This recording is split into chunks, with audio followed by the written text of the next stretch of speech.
Okay, I think let's start, and we'll welcome those who are joining. So, warm welcome to everybody today. We will present you the GLAM method and get some your feedback on the approach. I know it's a rich approach. It's a work of about 150 to 200 people over 5 years, but a bit longer. We'll see that we are sharing today. And that's interesting to also help us to see how to present it, how to communicate. Perhaps there could be some little modification, but if you have comments on the method itself, we will welcome that. The menu for today is to present you the processes and principle applied for the midpoint and endpoint methods. I will highlight, perhaps go more in depth, in fact, in the climate change category, that you see a bit on which type of source and data.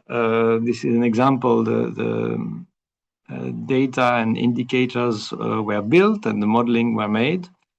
And then we'll have a break. We'll have a feedback discussion and a break. And then we'll move, and Solène or Eleanor, I think, will present the normalized results for human health, ecosystem quality, and socioeconomic impact at endpoint and damage level. Then we'll look at the main contributors of the different impact category, and we'll look at the consistent weighting between endpoint, which is traditional for weighting, but also at the midpoint, how we do that. And again, we can think how the way towards integration or feedback you also have on that. So that's our program. It's interesting, this GLAM, as we say, we really worked on this step the last 5 years. But in fact, when we went to Paris in 1999, so this is 25 years ago, or even a bit more now, to contact UNEP, we had exactly that in mind. That was with my dear colleague Hilia Soudo-Dehes and Jacqueline Alwazi-Delardrel, who were heading the technology division in UNEP. And we had in mind, in fact, to create such an LCI method, and it's great we are arriving it, but it took a generation there. But we had this privilege to carry this work within the Life Cycle Initiative, and perhaps, Johannes, I haven't asked you before, but could you give us also the context from your point of view of the Life Cycle Initiative of GLAM in a few words? Yeah, thanks. No, but I really like the way you presented, Olivier, and this really is. I mean, it's good, and I think it's great always to go back to these initial emails that you show because you were there, and that's amazing that you bring this institutional knowledge. But it's to me, I would even say it's also great to see that we see this connection with the needs being expressed by member states. So here we see this message from Kofi Annan. Of course, this meeting was in '99. In the year 2000, we had the Malmo Declaration, which also spoke about the importance of a life cycle economy, and we used that term at that moment. But we keep seeing the demands from member states for science-based approaches to inform decision-making that cover the full life cycle. They talk about footprints, and that's where the role, I think, for UNEP to be able to push for the consensus and the type of methodologies that we need in order to agree on how to measure impacts. That's what kind of gives us this mandate to advance, and for that we're extremely helpful that this work continues, and obviously you're all putting your time into this in kind, and this is yeah, very much appreciated. So I don't know if that was kind of the sort of background that you wanted, but yeah, we see that these messages that we see on the slide right now are very much very current and up to date also today. Thank you. And so if I shorten history, we then went really, we framed it first in 20 to 2010 then we started working on specific impact category. And there were these two milestones, I think, which were, in fact, Pellstone workshop in collaboration, close collaboration with CTAC, the Society for Environmental Toxicology and Chemistry, and had guidance on the impact category. You see greenhouse gas, PM, fine particulate, water, land use, here. And that gave, of course, midpoint indicators that we are still keeping, in fact, but in a newer version, we'll see that for either greenhouse gas or water here. We had a second workshop 2 years later. There were both workshops were in Valencia, in a place which was beautiful, but also very remote, so that we worked. we could attract, that was very interesting, thanks to UNEP, we could attract some of the best scientists, for example, on human health, who were worldwide on risk assessment, like Tom McCone or Wei Shui Xu, who then really brought their perspective and their experience that we don't necessarily always have in our own LCA field, which was very interesting.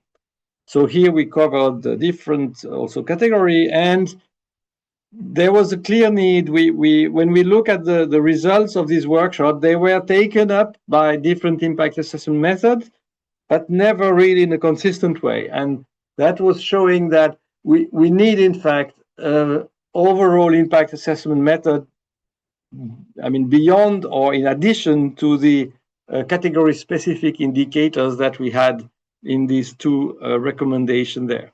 And that started this phase of the GLAM, this global life cycle impact assessment, really arriving here though to a method.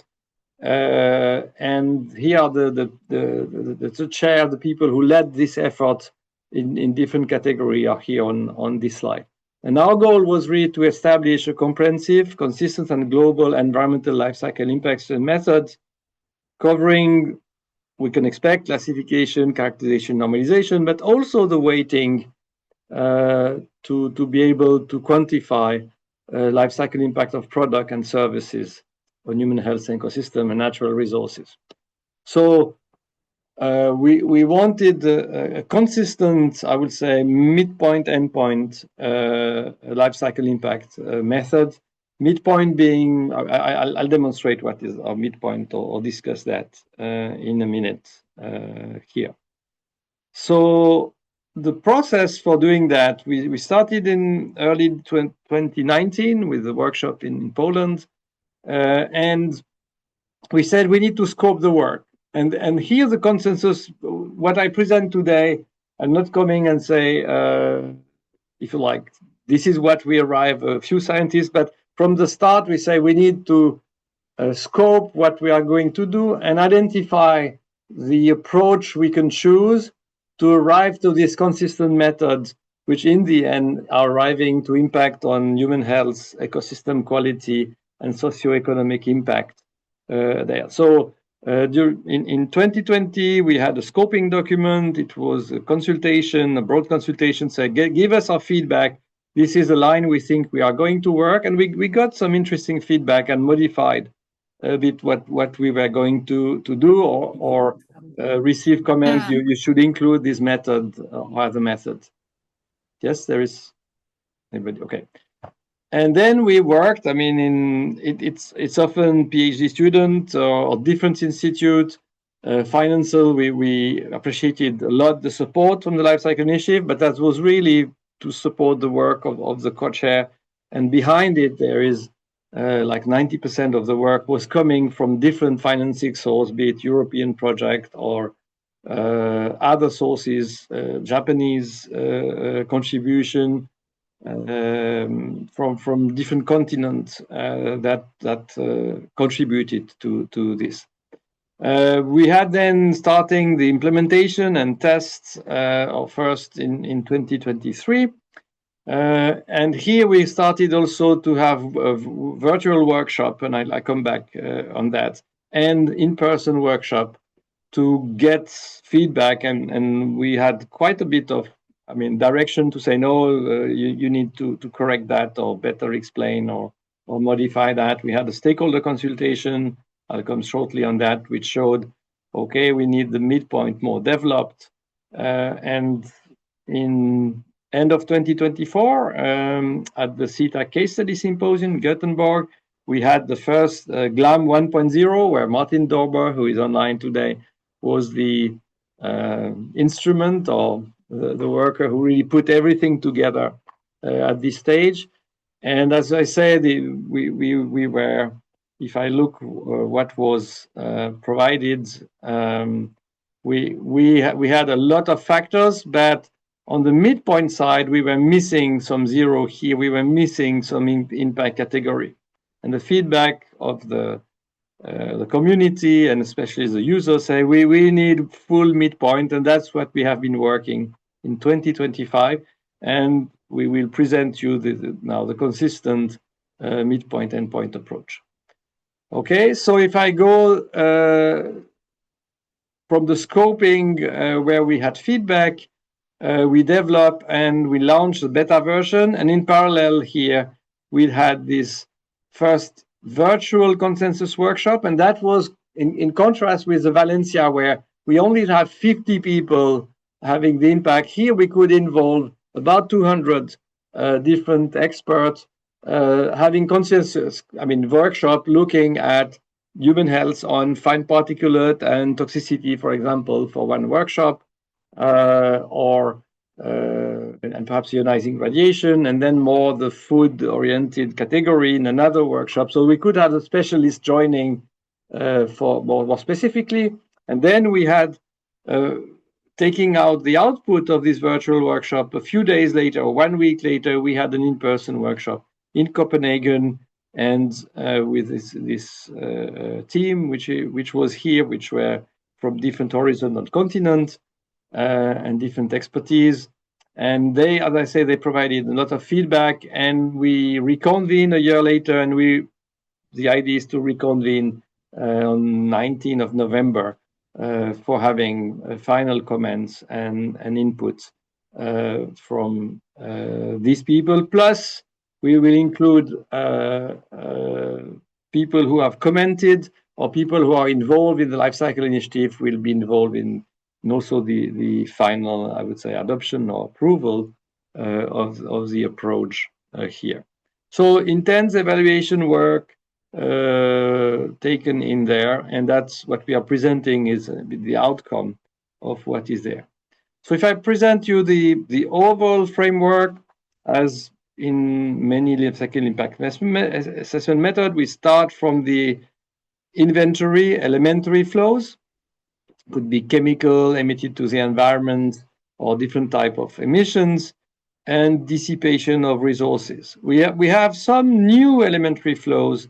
I will come back on that. For example, when we look at the use phase of use phase impact of, for example, nutritional health impact, then we have, in fact, some risk content of food in different risk factors, like amount of processed meat or amount of sodium or amount of fruit per functional unit that are new factors. But most of the flows are coming from the EF, environmental footprint data, and we tried to be as compatible as we could also with the EF. And here Martin was very instrumental in bringing that together so that application could be facilitated once all the factors are there. So we have now these different impact category, which then contribute to human health impact. And here we arrive to DALI, disability adjusted life years, so years of life lost equivalent. That's per functional unit that we will obtain here. But at DALI level, even at endpoint, we can still differentiate what is the contribution of human toxicity, worker health impact, or all these impact category which contribute to human health. We don't want, even at the damage level, to be just one number for human health, but we really want to arrive to contribution of each of these category to human health. So in that sense, here the LCIA is not the art of aggregating. It's the art of comparing different impact category and making this elementary flow comparable and put them in perspective, whether some are more important than other here, but keeping the information of what flow has contributed to this human health or which flow has contributed to different impacts there. So then we have impact category links to ecosystem quality. You have here the climate change also, that climate change contribute to both human health and ecosystem quality. And we'll see that even at midpoint, we'll have different indicators depending on what type of area of protection we are looking at. So we have several categories, and they touch different realms, being the freshwater aquatic ecosystem, the marine aquatic ecosystem, or the terrestrial ecosystem that we have here. And then we had more instrumental value. Here we speak of intrinsic value, that is the value of 1 year of life for human health, and the value of one species. Here in terms of impact, we go in species disappeared during a year here at global level to make it comparable. That's what we are.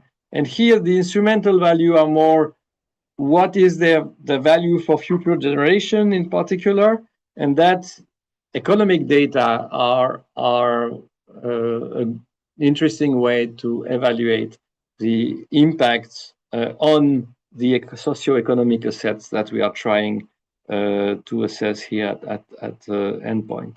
Now, if I come back, in fact, once we had that, we looked along the supply chain, and I'll show that how we do that for climate change. And we look, okay, where is the good midpoint indicator we can take here? And I'll go a bit in detail here. This is all the indicator. We have, hundreds of thousands of flows, and especially for the tox category, we are presently using in our economy of about 80,000 chemicals. Here we have a large number of flows covered. Here we have about 5,000 chemical covered for ecosystem, and another 5,000 for human health. But there are different compartments of emission, be it air, water, soil, or inside the product. So let's give you an example of impact category, and we come back to the framework afterwards. For the first part, I will mostly speak. Second part, we will share the speech, but either for the human health, if you have something to add, Peter Franke, who was leading that, and then Francesca or Martin for the ecosystem quality. But let's look at it. So the first things we did for each of this impact category already in the scoping was to say we need to really design or the impact pathway and describe from the emission or the inventory flow to the damage on humans in this case. For example, here is a climate change impact on human health. We want to look at the different steps here, and then we will choose where we choose the midpoint and how we evaluate the endpoint here. So if we start from the emission, then we have the fate factor, which includes the persistence of the greenhouse gas in the atmosphere. For example, methane lasts about 25 years, so it will have a smaller fate factor than CO2, which will last much longer, and we arrive to, in fact, concentration year of emitted. Then, depending on the radiative forcing power of each of these gas, we get the exposure and the change in radiative forcing expressed in watt per square meter and kilo in atmosphere.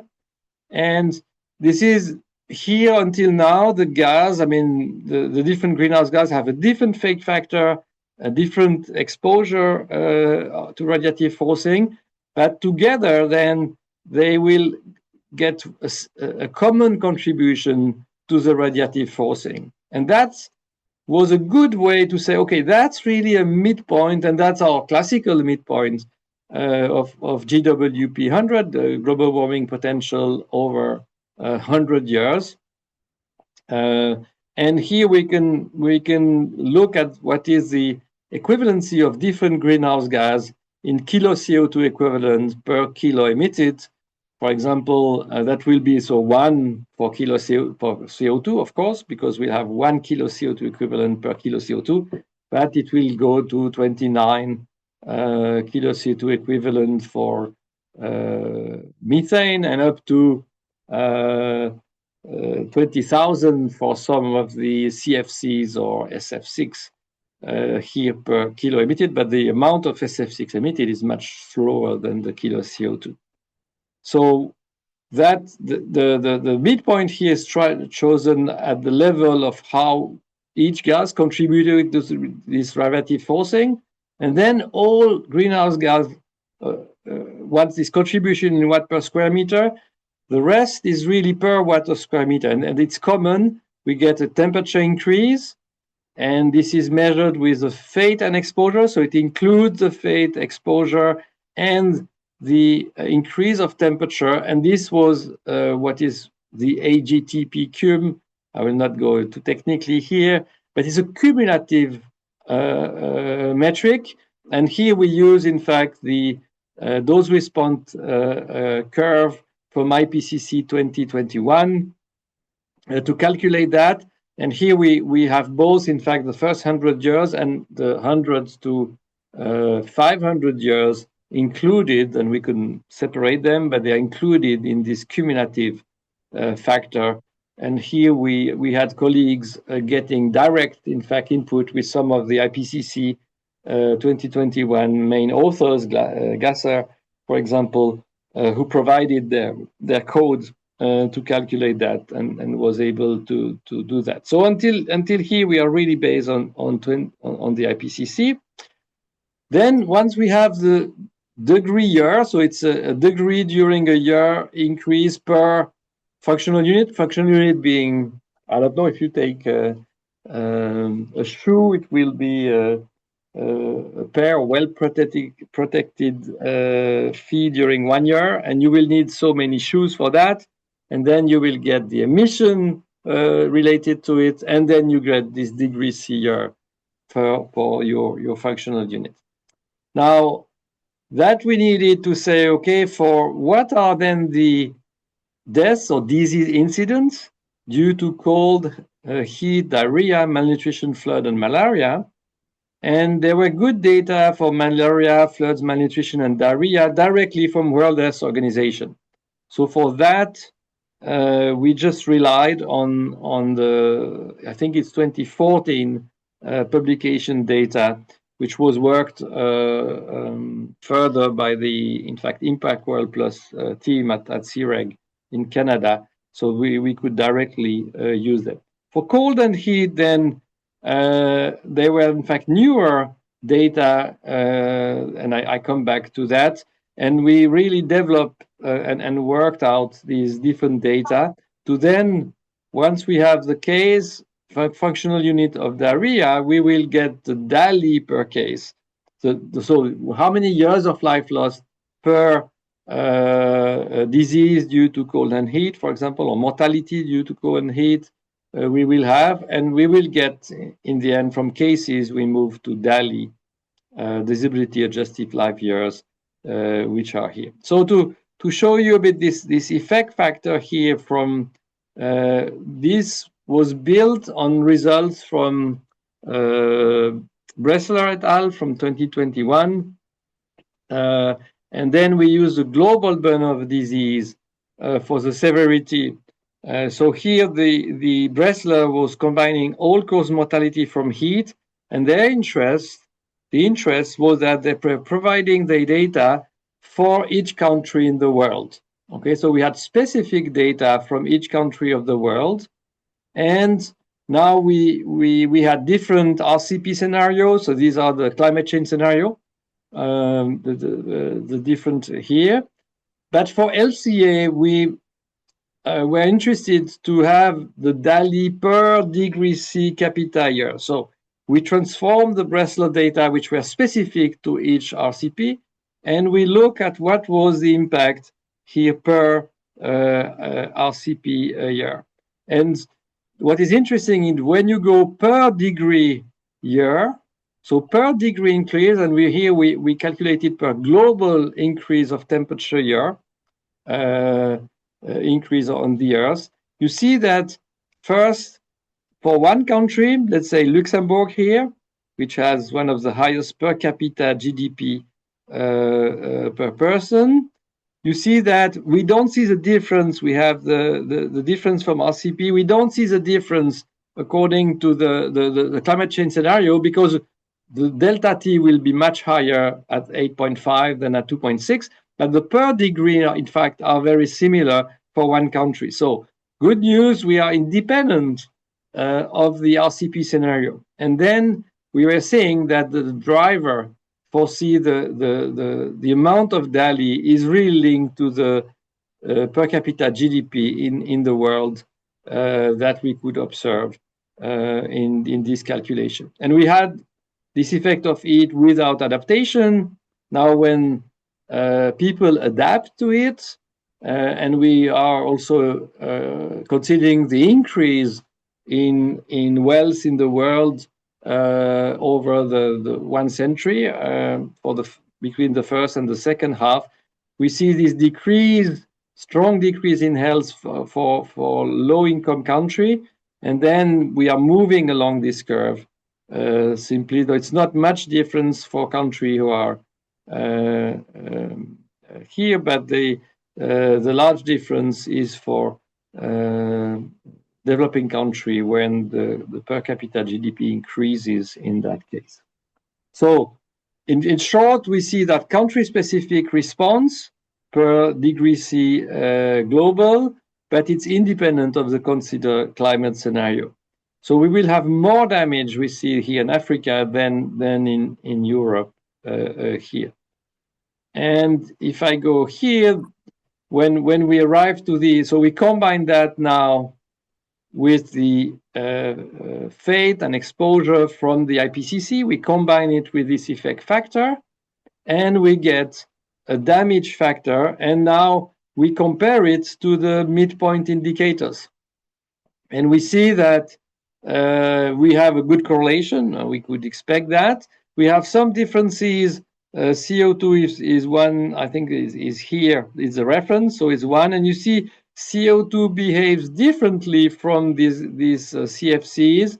And the reason is because of the long half-life of CO2, which differ here. So as the DALI here, the damage is at 500 years integrated, we'll get, in fact, a higher relative impact of CO2 than shorter-lived compounds, which are mostly here on this curve, which are here. Here, it means we are looking at that. These are outliers. Probably there's a problem in identifying the chemical, or there will be a problem with the matching in this case, and we are correcting that or ensuring that it's real data that we have here. It might be possible, but as I say, when something is surprising, either it was wrong or we learned something new that we have. Okay, so this is really so we'll have the endpoint, and so not surprisingly for climate change, there is an extremely good correlation between the two, because once we have the radiative forcing from the midpoint, all other further step, in fact, they don't increase uncertainty on the relative importance of the different gases because they are common to each other. So when we go per substance, the relative weight is varying relatively. There is little difference, but the DALI enables some comparison with other impact category. The absolute values, so the relative value and relative scrutiny or ability to differentiate substances. We don't increase, in fact, for that the uncertainty at endpoint, but we have more uncertainty we have to acknowledge to compare across impact category. So now these, in fact, factors were differentiated per country. So we had country-specific factor, and these vary. And just it's showing here an example of application. So once we have our characterization factor, which are here from the emission to the damage on affected population, we could have differentiated DALI per 100,000 people per degree. It is per degree C. And we see that it was much higher in Africa. We saw that on the previous slide, but much lower in OECD countries like US or Europe or Australia or even in South America. We have much lower damage than basically the damage are in Africa and South Asia. So here now we combine our CF, and now it's not GLAM is here on the right. We combine it with input-output, looking at economic trade, and we were looking at what is the inducing population. This is using input-output or a global Exio-based model input-output, and we arrived to we have the inducing population. For example, here in Europe, perhaps it's manufactured in China, so we have emission in China, and then we will have a damage on an affected population. And this is just to show the potential of this characterization factor. This is what we see if a North American induces far more damage per capita than twice more than the European. So we could say, oh, we blame the North American. They are really bad. But in fact, we are second worst in that. And we see that we impact much more than people in sub-Saharan Africa and South Asia, where the consumption is substantially lower. So they induce less impact here. But when we look at the color here represents who is suffering from it.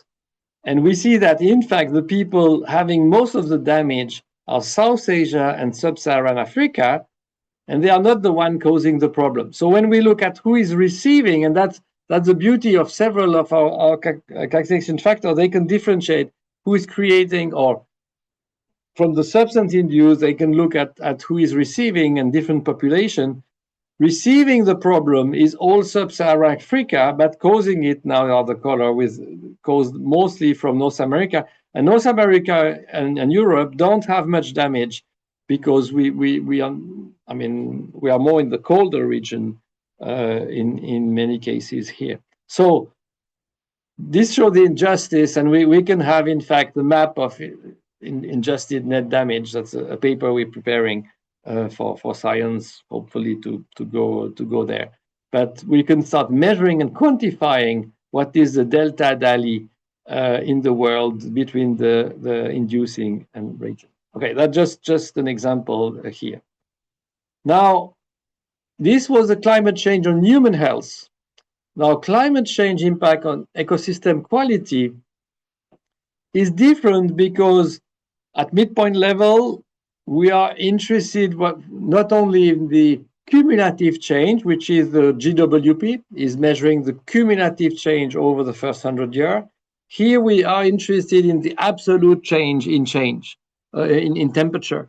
And this is not anymore the GWP, but the GTP, the global temperature increase at 100 years. So it's not a cumulative metric, it's the increase at and the speed of change that we have in surface water temperature or in near surface air temperature, which then will have damage on disappeared fraction in fresh water, and the air surface temperature has impact on the terrestrial species, and the change in near surface temperature in the marine species here.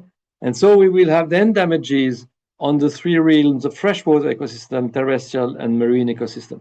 So here at midpoint level, we want to look at the GTP, the global temperature increase, whereas at damage level, we will get a fraction of species disappears for these three realms here. And then we can also look at the damage level, and here we start having a bit more variation, but still a good correlation between the midpoint GTP and the damage. But we will have more modeling innovation here between these two, and this is for freshwater, for marine environment, and for the global terrestrial ecosystem here. So still a good correlation from these global temperature potential and the damage effect here. Okay, so that was an example, and we tried to apply these different criteria to the different midpoint categories that we have in GLAM. So we in fact we have a whole cause-effect chain that we are trying to model, and then we looked at each impact category and we applied some rules or priorities to say where we should choose our midpoints. Now we know we have knowledge on the overall impact causation or cause-effect chain. So we had for use GLAM, we had already identified the GWP and the GTP for climate change. So we use that. We had also the AWARE index. I'll come back that on water deprivation and the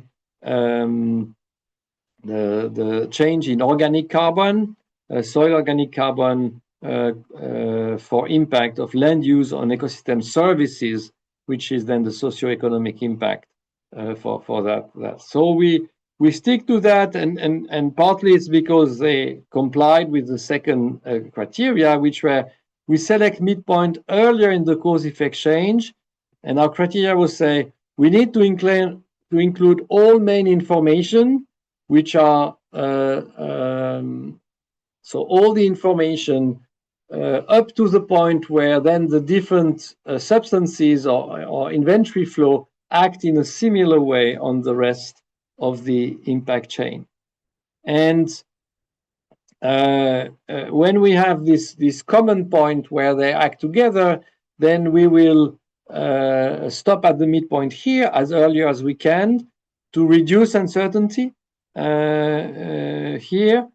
For example, for impact on land use, on groundwater regeneration, we had some cubic meter of water regenerated, where afterwards the translation of this cubic meter to dollar was a fixed number. That's what we could take.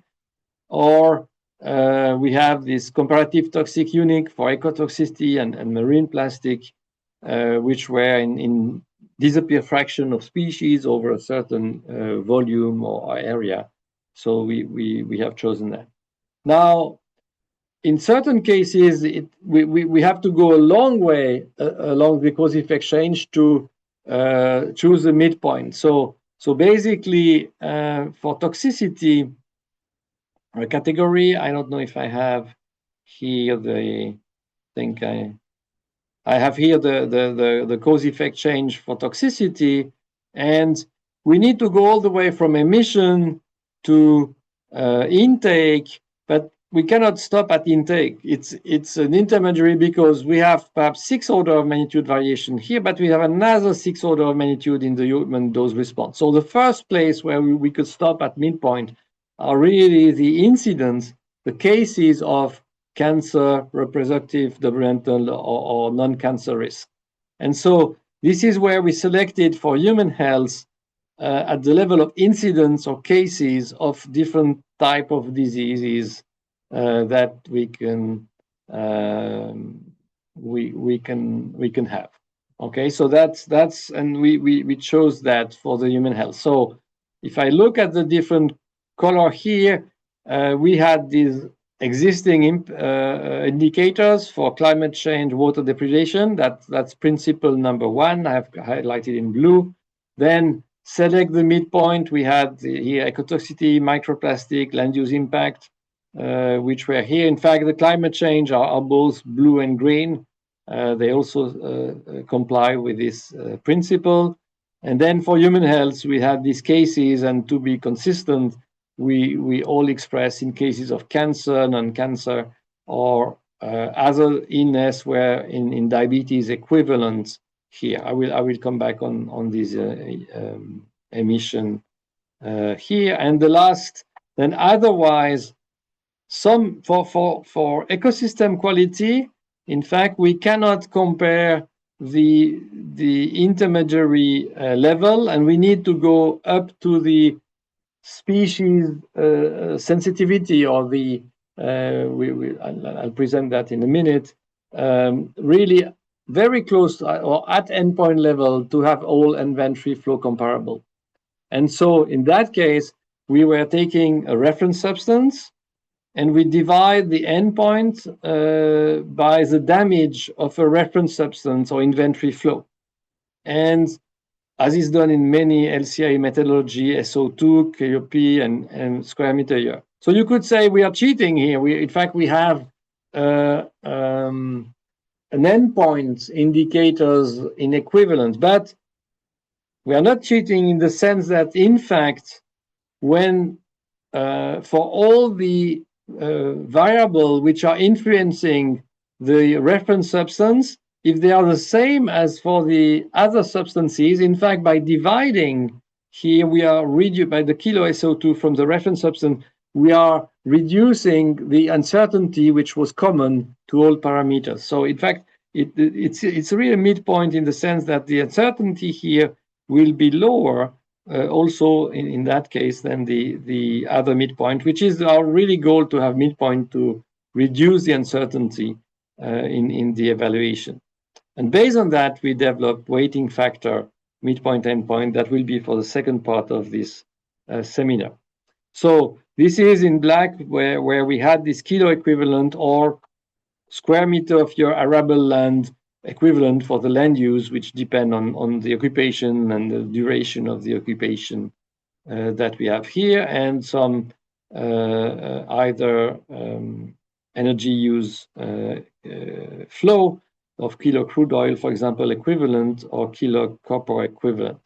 And we have to be careful, as we want to be additive for different regions in the world here, they are always, for example, in case of cancer equivalent, or in copper equivalent at the global level. So we take the average as a reference, the average case of DALIP of case of cancer, for example, equivalent, to be able to compare the midpoints for different regions and sum them up here. So quite a bit of information. Once we have that, we can normalize the flow and go to a weighted score that we can compare. But again, we could have a single score, or keeping all this damage comparable at the level of weighting and look at the contribution of each category, or even of each inventory flow, to the total impact. Okay. I let us breathing a bit, as it's a lot of information. So let's look at some cases now. We went a bit in depth for the climate change, and now I give you some of the novelty and again on what was the underlying sources.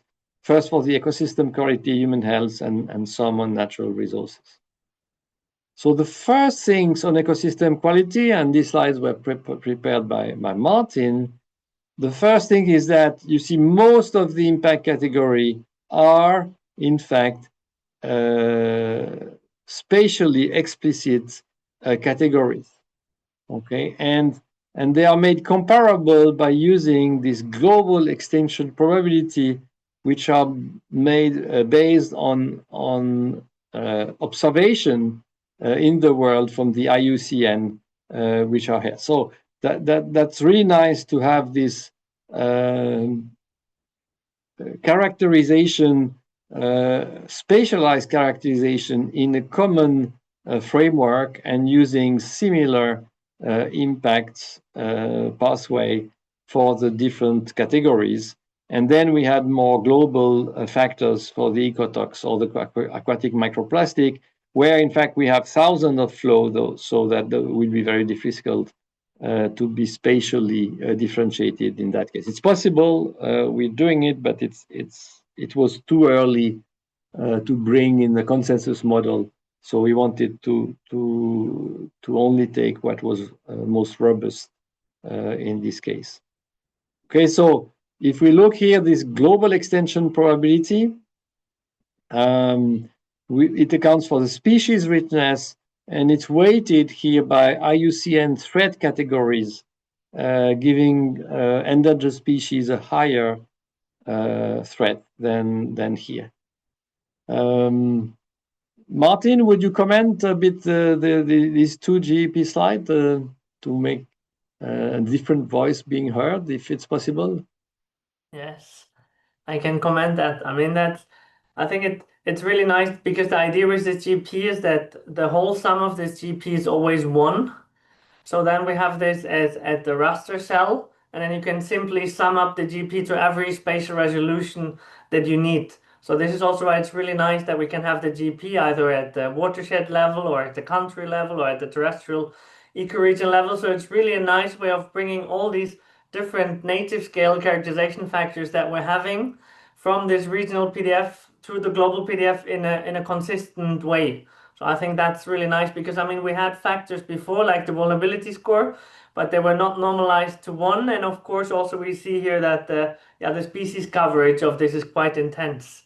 So I would say that this is a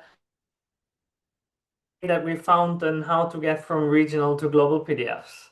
So this is really what it makes then possible to compare the impacts between impact categories, because otherwise it's always with PDF, since it's relative to local species richness, then it's always the question, how would you compare an area where there's many species with an area where there's low species richness?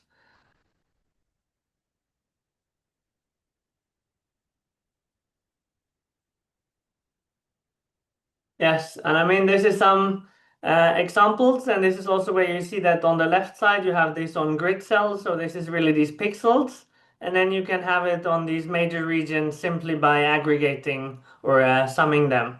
So this is why it's really a nice way of aggregating them in whatever resolution you want. So if someone decides that there is something modeled at pixel level, you can do that, or if it's more on country or even on a continent scale, you could also get that. Okay, thanks a lot. And yes, this I would say in the CF provided, we are in fact by country level, which is a default CF. But if people want, they can access in fact the grid cell level or the ecoregion level, to my understanding here. Okay. If we go on human health, or perhaps some original here.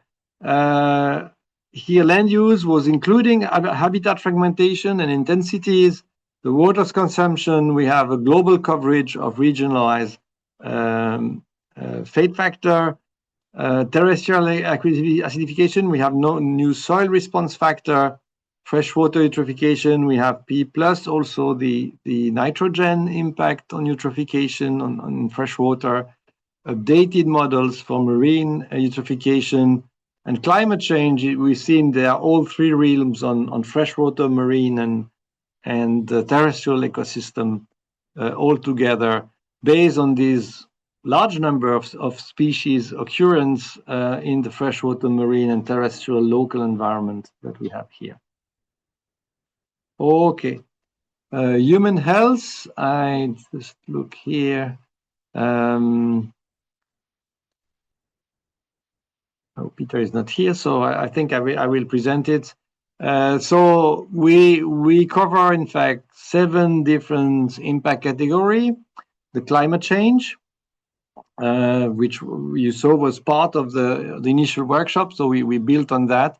The fine particulate matter impacts, the human toxicity, the work environment impact, and That was important because the goal here is to look, are we covering the main impact on health as reflected in the global burden of disease, but bringing them at the product level. Okay, so the GBD would do that for overall population country, but here we need to bring it at the product level.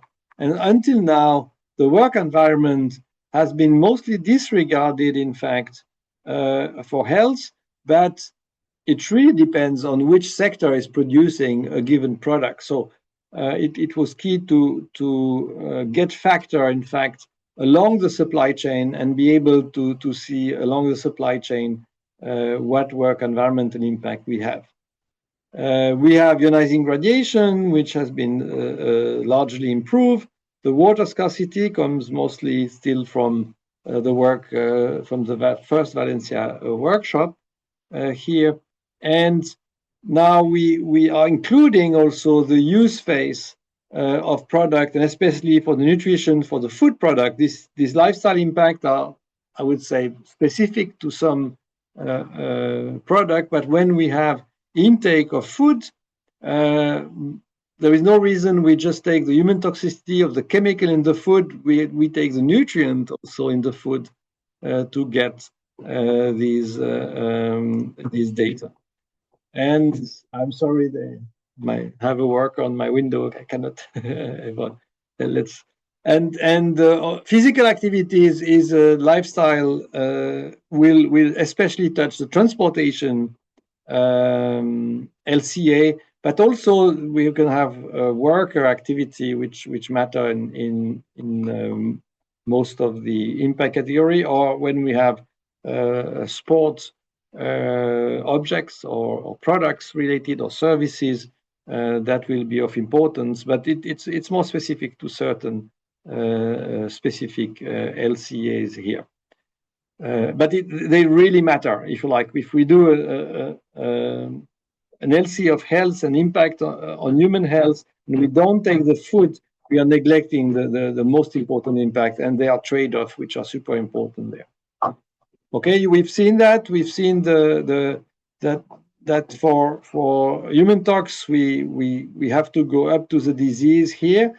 So now, how do we calculate? And we have here the USTOX model, which has 11 environmental compartments, and that existed for a while. This is in several methods. But now in USTOX 3, version 3, we are also considering the chemical in the product which are applied. And in fact, the largest exposure we see in our life is not necessarily from, there are some persistent pollutants which are from the environment, but now we have reduced the dioxin emission. We are working on the PFAS emission, which is one place where we work. But for other emission, it's really indoors that they matter. And we are determining here from the chemical mass in product, that would be new inventory flow, that to say, how much is in my perfection unit I have formaldehyde in this building product, for example. We can calculate the fraction of each which is intake in USTOX, and use then the same human dose response factor from the environment to calculate impact. So we have, in fact, now chemical in building material, personal care product, paint, pesticide, food contact material, or toy. Release from chemical in objects, for example, in the building material toys that are considered. We have expanded from about 1,600 substances to more than 5,000 for both human tox and ecotox in USTOX 3. So that's a nice point. Nutrition impact, which is a new impact category. As we say, for food product, it's very important. So in agriculture, and we had, that was interesting, that's again where we could attract colleagues from Harvard who are behind the IIT Lancet study, who would come and accepted to come and provide inputs for the nutrition-related impact. And here, what is a novelty is to use data from the global burden of disease. And we started from the 15 risk factor from the GBD. The beneficial risk factor, how much whole grain, fruit, vegetable I have in my pizza, for example. If I take from functional unit one serving size, one piece of a pizza, and we have this beneficial impact, and that's also a bit new, but not entirely new, that we have beneficial impact. In fact, in LCA, we are used to have beneficial in the substitution allocation by substitution and system extension. We are used to have benefits. And now we have benefits at the level of the characterization factor, depending on how much legume or whole grain I have in my pizza. And then we have more classical detrimental impact from the amount of sugar sweetened beverage or red meat or processed meat or sodium in my impact. And we discussed with these experts how we can go from population data to what we are used to do also for the environment. We go for overall environment impact to impact of a specific product. And here we go to the impact of, we communicated at one point in per hot dog, what are the minutes of life lost per hot dog, for example, that we could go to a single product. So how do we do that? We start from the relative risk from the global burden of disease, which look what is the increase, or here's the decrease in ischemic heart disease linked to legumes. And these are epidemiological studies. So relatively, in fact, compared to toxicity, these are based on human dose response from data. And based on that, we combine that with the background rate of ischemic heart disease, which are country specific. Here it's really age and weight and age specific in the population, and gender specific dose response. Over a certain amount of legumes, here for example, over 90 gram or 96 gram of legumes, you don't increase your benefits, you don't reduce the probability of disease.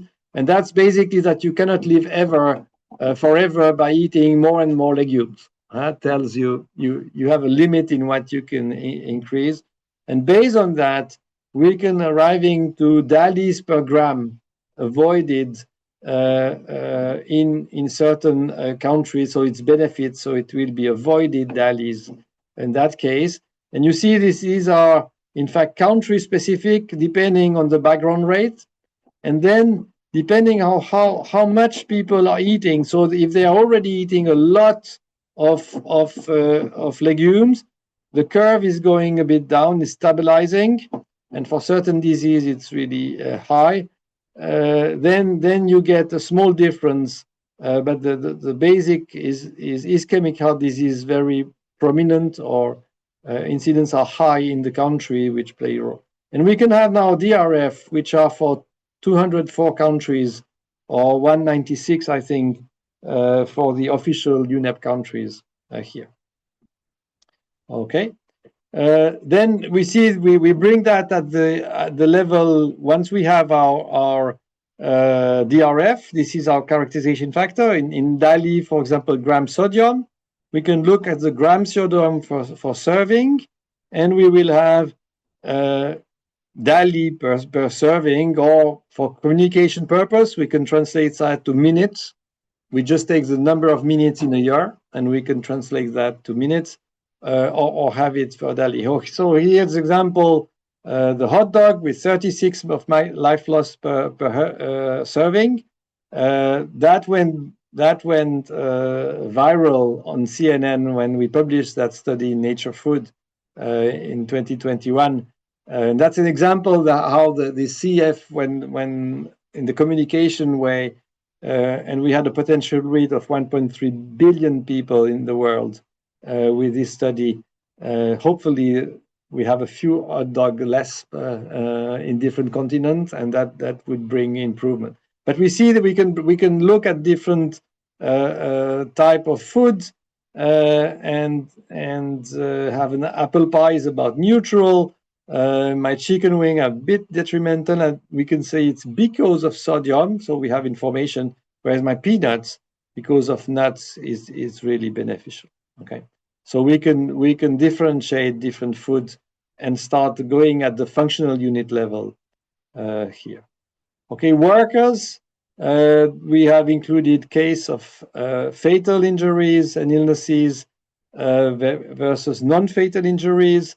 And this is really based on statistics in that case, how much injury per sector. And here we are calculating in per dollar spent of each individual sector. This is our CF, so it will be linked to input-output LCA and not process LCA. Or if you have the number of hours worked in a sector, you could be process-oriented to get the number of hours worked and not per dollar, but then it will be your foreground system here.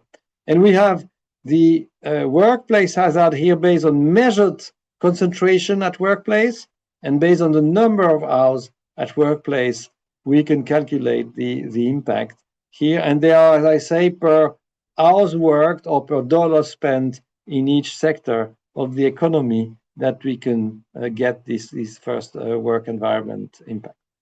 Socioeconomic assess, I finish with that.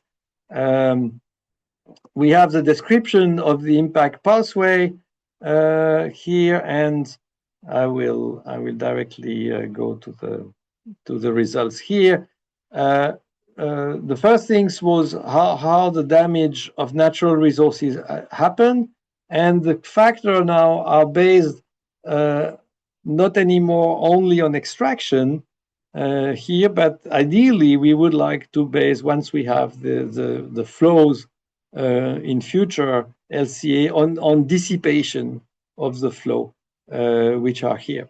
But we could still, use some relationship to the hypothesis to the extraction for now, but future would be to go more on the dissipation side of the story and include some occupation of the resources which are still used in the economy as such. For now, this is based more on the price of different resources, and the selected method was a future welfare method loss, which was selected, which lead here. There are data for, I think this is about 40 different minerals, and we had also different energy sources which were considered here. Land use impact. This is now on ecosystem services. We're not considering all ecosystem, but it's really ecosystem. And here, for those who knows about the first framework we had on ecosystem services, it was considered as an area of protection. And we rather now, and I don't know if I have my, if I go back to the cause-effect chains we had here, rather than putting it as a impact category, we could have, in fact, a group of different ecosystem services impact categories which can contribute to so ecosystem services. We rather see it as an area of concern, like we have also about water. We have different impact category contributing to water deprivation on human health, or impact of water on species disappearance. And here it will be a group of an area of concern of different type of impact, which are contributing. In that case, it's a service, so it's in socioeconomic assess in dollar that we had here. Okay, so if I finish here, we had for the ecosystem services, we have at midpoint these soil loss, and that was here from GLAM 2 with the soil organic content and the erosion. And now we have these added categories that are using the LANCA characterization from the midpoint, and then move to the damage level in getting the cost per cubic meter of mechanic filtration impacts that or reduction in mechanic filtration, and we get all our impacts in dollar. Water scarcity, we started from aware, and I think, I don't know, Anne-Marie, you're online. We have this availability minus demand principle for the water scarcity, and it was nicely updated recently with Aware 2.0. Had a discussion between the initial author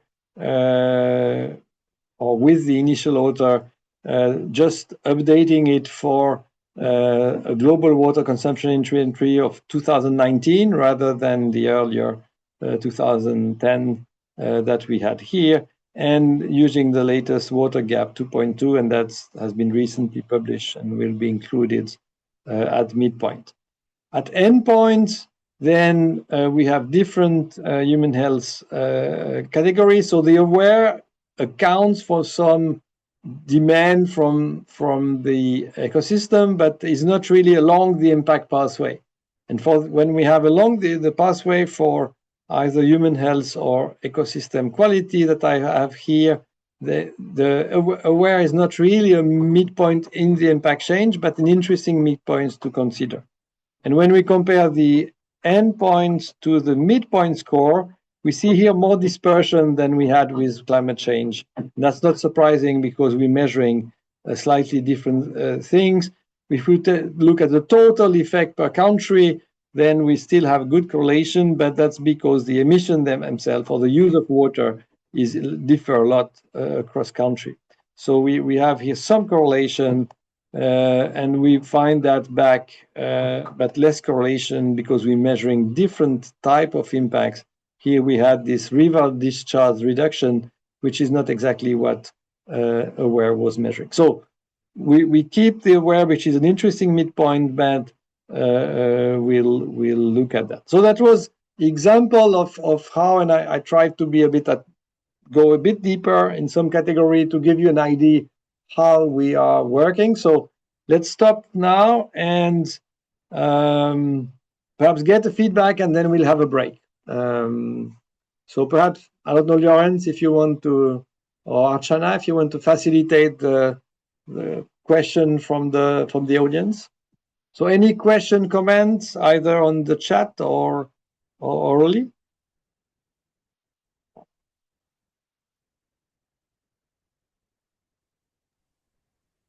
Archana, yes, then maybe you can follow on that. I've been seeing quite a lot of active questions in the chat and answers, which is great. Actually, I think the last one from Steph is still not responded. So if you can take it, I can open my chat also.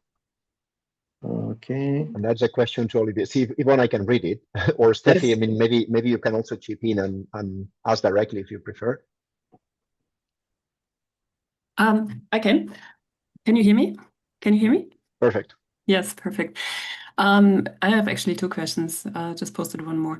So one is to Olivier. So I think it's very nice that you include food items. I also agree very much that this is very important, but I'm a bit skeptical because when you put it into characterization factors, you just assume a linear relationship, but it's not really that the ingredients are healthy or not, but it's the overall diet. How do you make sure that people apply this correctly and don't just apply it to a pizza or something which as such can be healthy or not healthy depending on the rest that you eat? Yeah. So if you looked at the, I can come back on the characterization factor. In fact, what we have different slope depending on people, how much they have in their overall diet here. So it's clear that the people who are eating less here, and the characterization factor will be less for these people, higher for these people than here on the beneficial side here. So now what we have done, we have in fact characterization factor which are the underlying. It's like your specialization.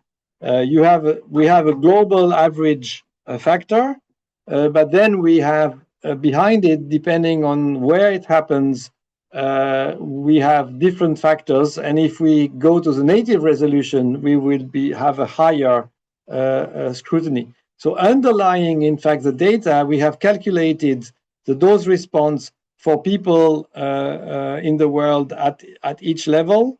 And we then calculating an average factor, a default average factor, looking at what is the average of the consumption here. We also provide what is the value at which, over which you have no benefit. So a person who knows they're eating a lot of that, they should take a zero benefit here. But I would say comparative to what we are doing, we're taking a global factor by default, and often we're using that. But if we have more information, we could take the detail factor. And that's what we have here. And we've calculated not an average. I mean, the average of the factor is based on the non-linear dose response, but taking a sort of average. And you can see that depending on the country, we have it's a log scale. So we have typically a factor 2 a dependency on how much people are eating of these foods across the country. So we have, for example, here for the legumes, Brazil is one of these countries here because they're eating a lot of legumes. So their CF, the country's CF specific, depend on the diet in each country. So at country level, we take that a bit into account. We could go to a native resolution, which would be refined. So I don't know if I answer your question. Yeah, no, I think thank you very much. I think it's just very important to recognize that also within countries, the variability is huge, right? So that's correct. That's correct. And so I mean, but then we could move towards precision nutrition, where for each person we could say, okay, now my impact of this pizza is different because my background diet is here. But it's a bit like with the specialization. If we have the very detailed study, we can do it. But if we have on average, that's what will be improved. Yeah, so the characterization factors come with a disclaimer. That's what you say. That's what I'm saying. Oh, but they have accounted for this average. But we need the same kind of disclaimer with the global or the country-specific default on specialization, because again, for eutrophication within a country, you also have a very high variation. So it's very similar in terms of diet versus global impact on average, if you like. Mm-hmm. These are underlying factors which can vary quite a bit. Thanks. I have a second question, but maybe others want to go first. I'll go ahead. You're on. So I have a question to Martin, because you said the vulnerability score was not 1, and that is correct, that it was not documented in the literature always correctly, but it was applied as normalized to 1 in the characterization factors, at least of the land use method. And that is where my question comes in. Have you compared, for example, the old results versus the new results, and also your new results on global inventory flows, so that you can see whether they agree to large-scale ecological studies and also the observed, let's say, IUCN extinction data? Yeah, good question. I think what also happened with the vulnerability scores, you mentioned that was applied to land use, but then when I asked the question, how was the vulnerability score applied to fish, then that was a bit fuzzier. So I think it's also nice that this one is now consistent between, let's say, the realms and the taxonomic groups, which I think is also one of the nice things. And if we have compared it, yes, I think Olivier is coming to this normalization reference later. So I think if you look at what are these major stressors shown from the IPCC on biodiversity, I would say the results make sense, and we see a bit a trend which is comparable to that one. So that comes maybe a bit later, but I think it makes sense, the global PDF that results that we see on the big scale. Yeah, so you come with similarly high PDFs for land use, for example, as before. This is important because otherwise people will ask questions. Yeah, I mean, what I've seen personally in testing now is what we see is, for example, I mean, things have changed. The climate change characterization factors have gone down while the land use characterization factors have gone up. So we see a bit of a change in the distribution of how is the Yeah. percentage of impact contribution. No, But that I that's, understand. That is super. But on as a total, let's say, extinction risk, you are not getting above, for example, 15%, which would not make sense, right? So you have made sure that this is not happening, no? I'm not sure if I get the question. So when you look at these large-scale global studies, like, for example, the Bending the Curve, which was published in Science, or when you look at, for example, the IUCN data, what you see is that when you look at the fraction of species that are threatening by extinction, it's somewhere between 10 and 15%. So you are not getting, by adding up your different impacts, above that, right? No, you can, of course, get above 1 because, I mean, with land occupation, you can sum up over 10 years since occupation is summable over time, right? No, of course, but I mean now to make it meaningful, so to look at the total land use in 1 year, then you should be at that value, right? Yeah, we can take that later, I think. Yeah. We'll see that later, and that will be a good point of discussion. We have to realize that the uncertainty here we have. I mean, if we are within one order of magnitude of this 10%, that would be pretty good. I would disagree here. And I think what we should also not forget, if we interpret the results, that if we talk about these biodiversity impacts, the country value that we're providing in GLAM is already an aggregated value. Sure. Because there is always, that's a discussion that we had quite many times, but we have naturally sometimes the country scale, that's the native factor. And then if I, for fresh reducification, that's pixel level, of course, if I aggregate it to a country, I'm already having a huge uncertainty just by summing that up to a country level. So but that's another topic. I mean, yeah. No, but I was saying, Shefi, it depends on your impact category. If you're on the toxicity, you are at order. I mean, having one order of magnitude would be very accurate. Yeah. If you are on the land use, then I think there we should not exceed. We'll see that yes, we shouldn't be too high. Okay. Yeah. Perhaps on land use we are speaking a factor 2 or 3 or something like that. On the global level, at least. On the global level, yeah. Yeah. I agree completely with Martin that it can be very different on the small scale. Yeah. Okay. That's a very good question for the next the next question, which is you looking at the normalized flow here. Okay. Other questions? I don't know, Archana, you want to? No, I'm just, it's an interesting conversation, and just to pick up on the point that Steffi was making on the previous question with regards to the disclaimer, I think, and I'm sure, Olivier, you're going to include this in the documentation and the paperwork that you're preparing, so that we have a little clarity on how to read those characterization factors, right? So we avoid getting the same questions again and again, which have been discussed, and which will also help us in the longer run. So it's important to record all these things, is just what I wanted to. Yeah.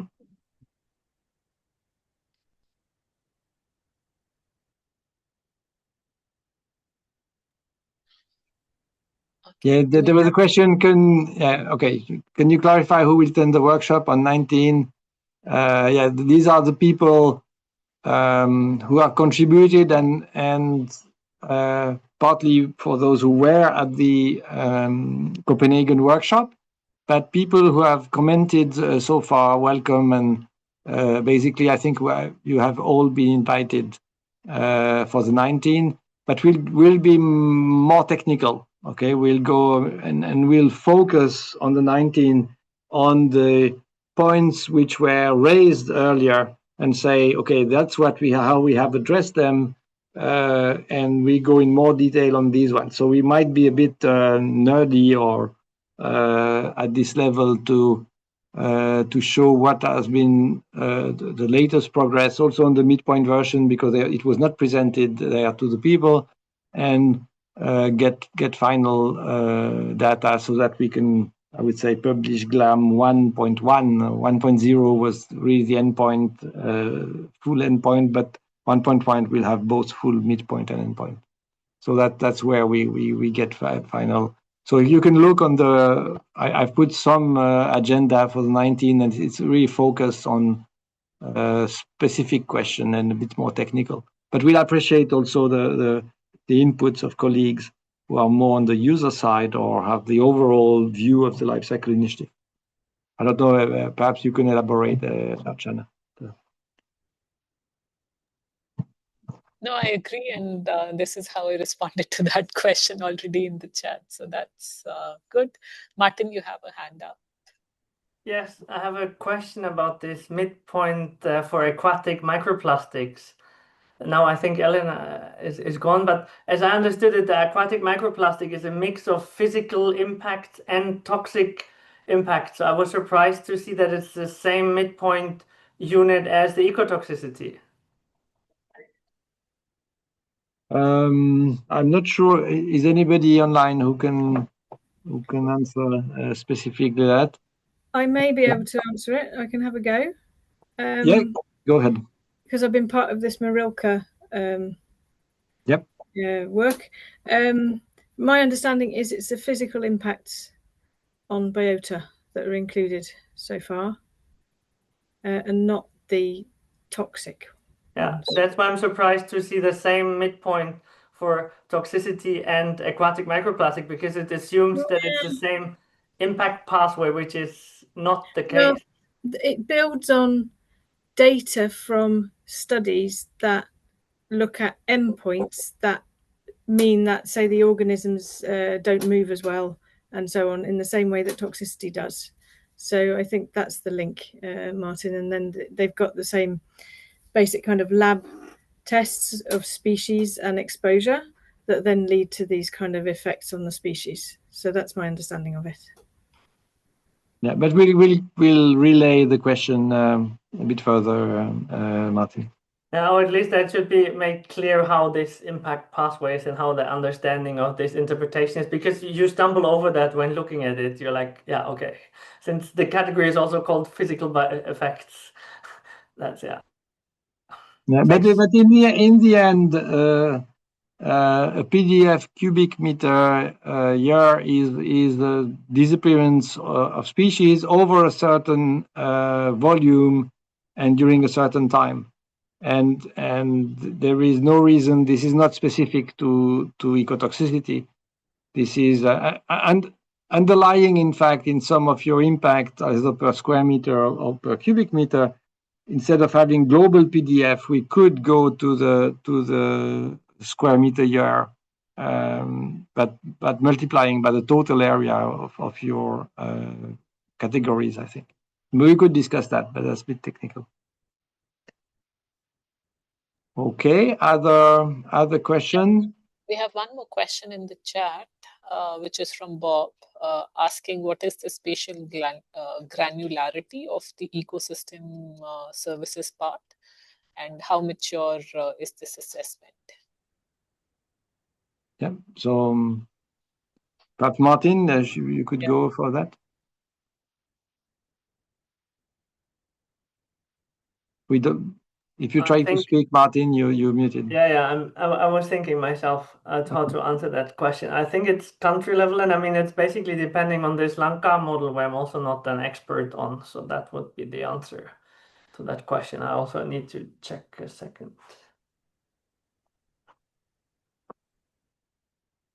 Yeah, so I think here we relied on the Lanka model, and which is also used in the PEF work.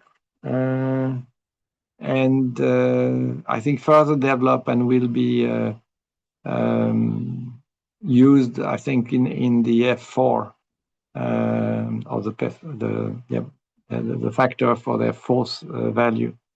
In fact, overall there has been, if you like, a good collaboration where several of the progress made either on ecotox, for example, or human tox have been taken up, perhaps slightly modified by the EF, and we had interaction also in the US with Jane, where some of the underlying use tox improvement are both like in Tracy and are considered here, and could be considered in the future. François Saunier, you've raised your hand.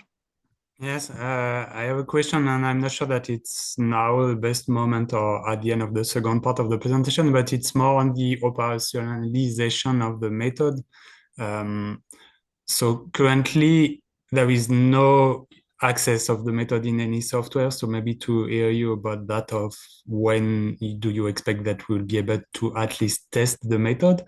And another part of the question is also that there are a lot of new categories and elementary flow behind some of the indicators that are currently not, I think, in any database that we are using.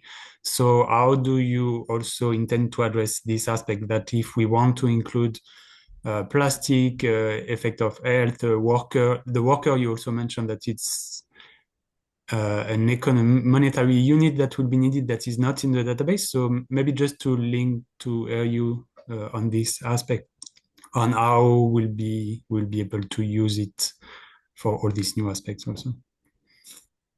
Yeah, we anticipate on my final slides, but I just put it on the screen. Too early, sorry. Yeah, it's okay. It's okay.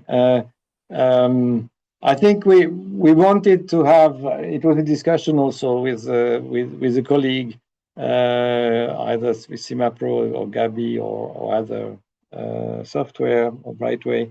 Is they don't want to have to implement 3 versions. So we have waited. Or they are waiting for a green light to say, now we have basically GLAM 1.1, and now we could go for that. And it will take between 3 and 6 months, I think, to get the first implementation. We have had already quite a few interaction and feedback from different software provider on the flows. I mean, Martin, you've been working closely here with perhaps I mean those who give feedback, and that was among other CIMAPRO. And so that should be a bit quicker because also the EF flow are standardized for that. But we know that the devil in the detail and linking the flow, I was seeing for Impact World Plus, we have some flow which are not well linked in different methods from groundwater or this sort of flow which are not clear. So here we want to be sure we do the right things. So that's one thing. I think for the in fact, if you take some software, they have input-output version for Europe or US, and so you can run also an input-output based on your functional unit if you have the cost, the money spent in different sectors, and link it. But again, we will need to have the link with that. But I think it's feasible to do it now. On that, on other things which we need a way that people can enter, for example, for the amount of chemical in your product, we need a way that it could be manually entered in an easy way. But because that will be really your product specific, and that's usually or the producer know how much ingredients of this chemical ingredient they have. And this, we need a way to enter it in an easy way, and that's a discussion to have. Long answer for a short And question. if I can add to that, I mean, with the testing, I mean, you can test it. It's simply you need programming. So this is why it's a bit of a chicken and egg question. We first need to have some preliminary testing with the with coding, and then I think the final testing is then kind of done by the practitioners when it's implemented in software. But so we have this initial testing, and what I see as the bottleneck at the moment for implementation is really these new flows that you were mentioning.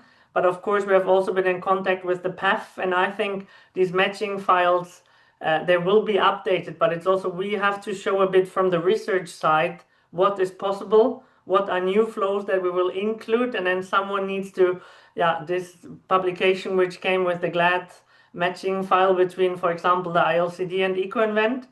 And I think we are now pushing a bit the limit and showing, well, this list needs to be updated in the future if we really want to use all the flows that are provided in GLAM. So I think that's we can use parts, but also we're triggering new research and other activities with this. Yes, and I think for the foreground system, if we look at the use phase, then both for the nutrition and for the chemical in product, I mean, they are much more than these 5,000. There are many more than the inventory chemical which are used in a specific product. But there, this is the advantage of LCA compared to risk assessment, is that usually we know which product application we have. And so in that case, for this specific product and the use phase, I think this data can be collected by the practitioner because he or she is in contact, or we can look from literature, find what is the chemical content, and then we will relate to the chemical content and not to the emission, because nobody knows the emission, but our models are predicting this emission indoor and starting from that. But the chemical content is something that is really not that difficult, or not more difficult than foreground system flow to collect. And we need to be able to use it. For the food, the idea is that once we have fully published the CF, is to provide, in fact, default and inventory flow of what is the amount of legumes and the vegetables in a pizza. And we have like for already that for about 80 different types of pizza. And then we would provide the inventory flow for about 2 million foods worldwide.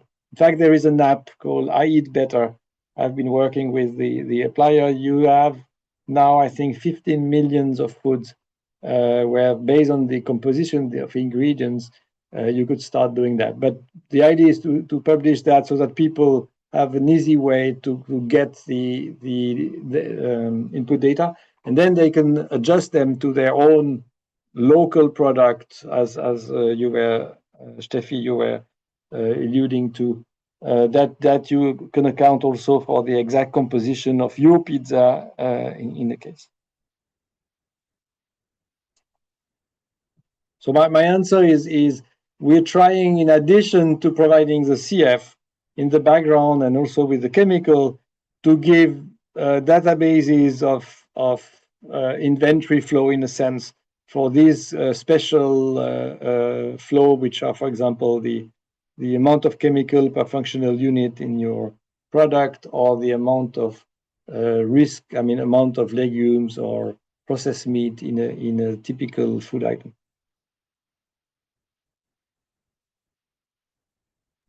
Yeah, thank you for the detailed answer on that. And I think that, yeah, definitely, and it's also related to previous question. The documentation around the method will be really important, and I think that we could not expect that users of the methods will just read the scientific article about the method and apply it as they should be.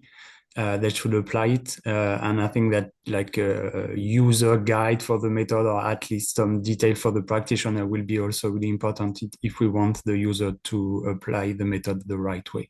And I think that from experience of method development, and Olivier, you are part of the work that we are doing, it's always a challenge, and we have a lot of questions, and it's difficult to guide the user the right way, but it will be essential, because I think that most of the common user of the method will just click on the button on the LCA software and apply it without questioning a lot of what we are questioning today on how to use it, how to add the right flows, how to really use the method the way that it has been developed.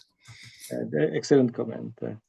That's I think what we're going to try is perhaps with time, and that's where the stewardship, I will come back at the end, is really important, is to provide examples also.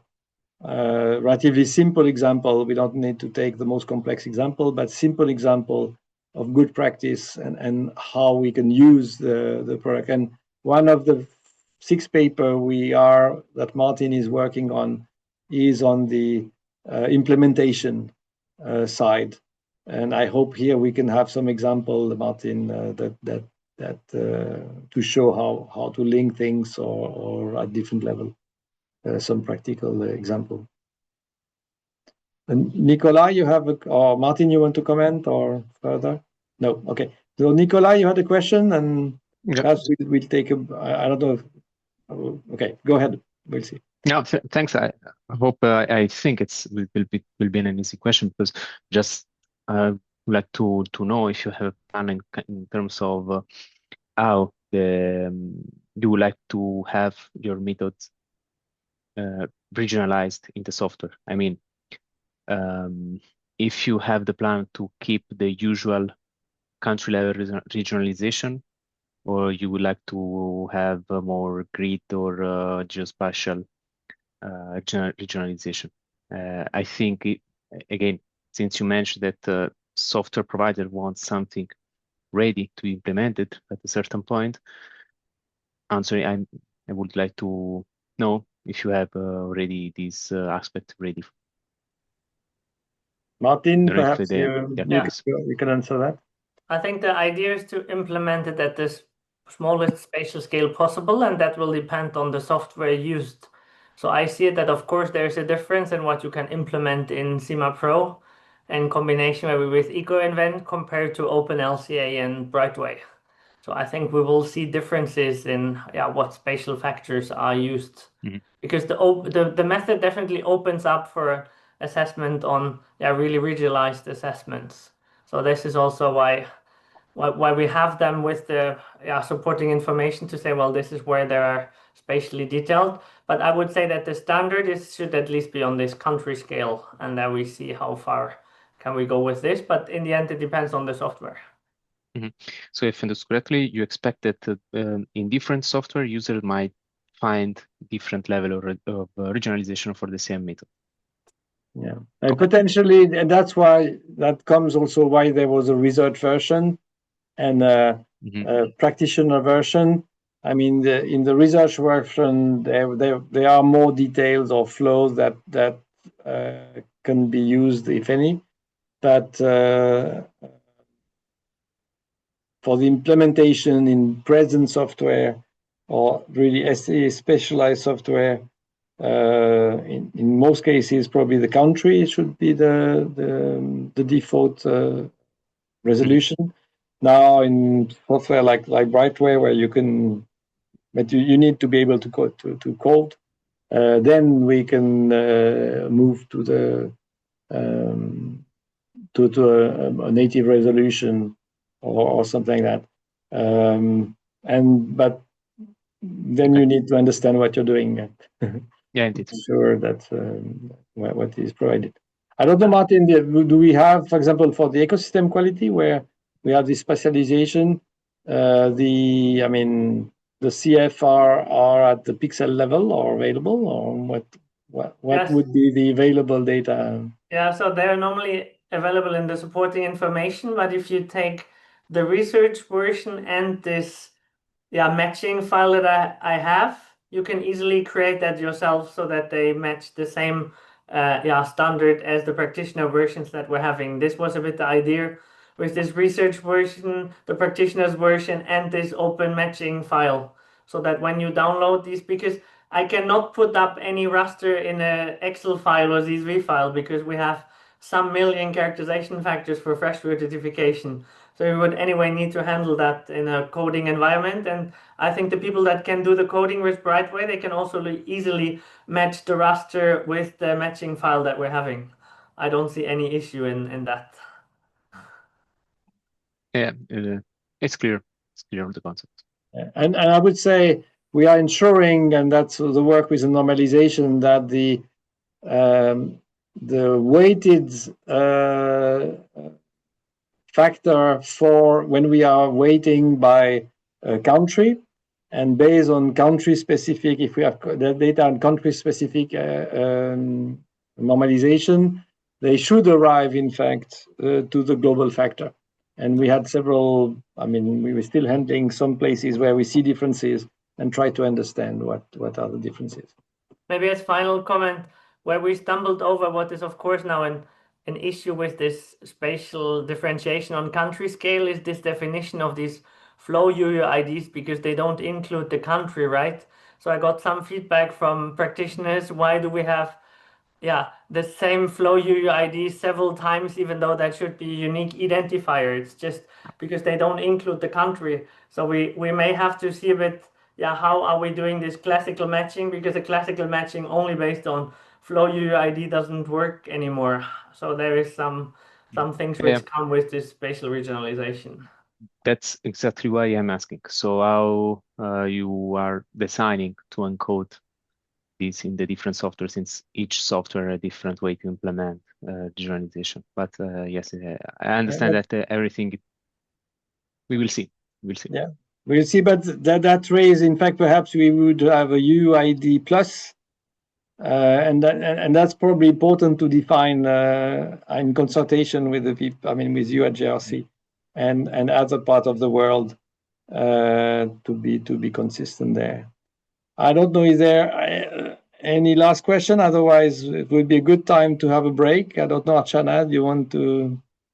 No, I think thanks everyone. Thanks Olivier and everyone for asking the question. There was also a question on the timelines for next steps, and as that we see in the second part, I think. That we'll so see. I think let's have a good 15 minutes break, and we reconvene at 3 p.m. I think.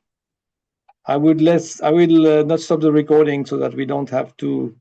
I will leave it for those who listen to the recording. Just go 15 minutes ahead, and you will have it. Or I could pause it. In fact, I will pause it.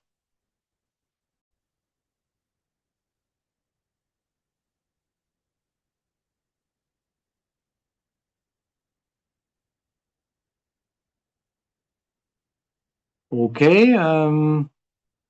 Shall we reconvene? Yeah, I think you can hear me.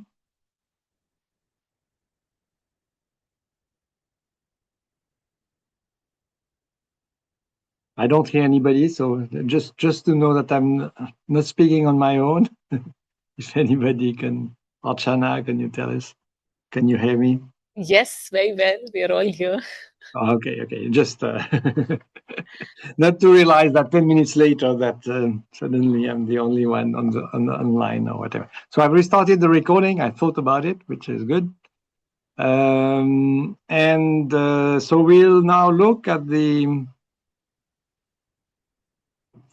more the normalization and the weighting part of this presentation here. And I just remember, for those who are not from the LCA field, that normalization, the way we usually apply it in LCA, it enables you to see the relative contribution from your functional unit. Here I just take a front-end panel of a car, for example,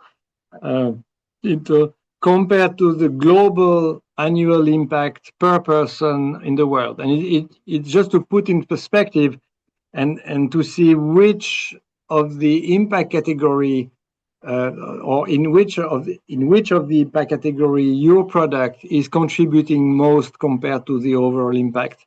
And we can see already large differences. And as the first things, it doesn't enable you to sum up across across area of protection.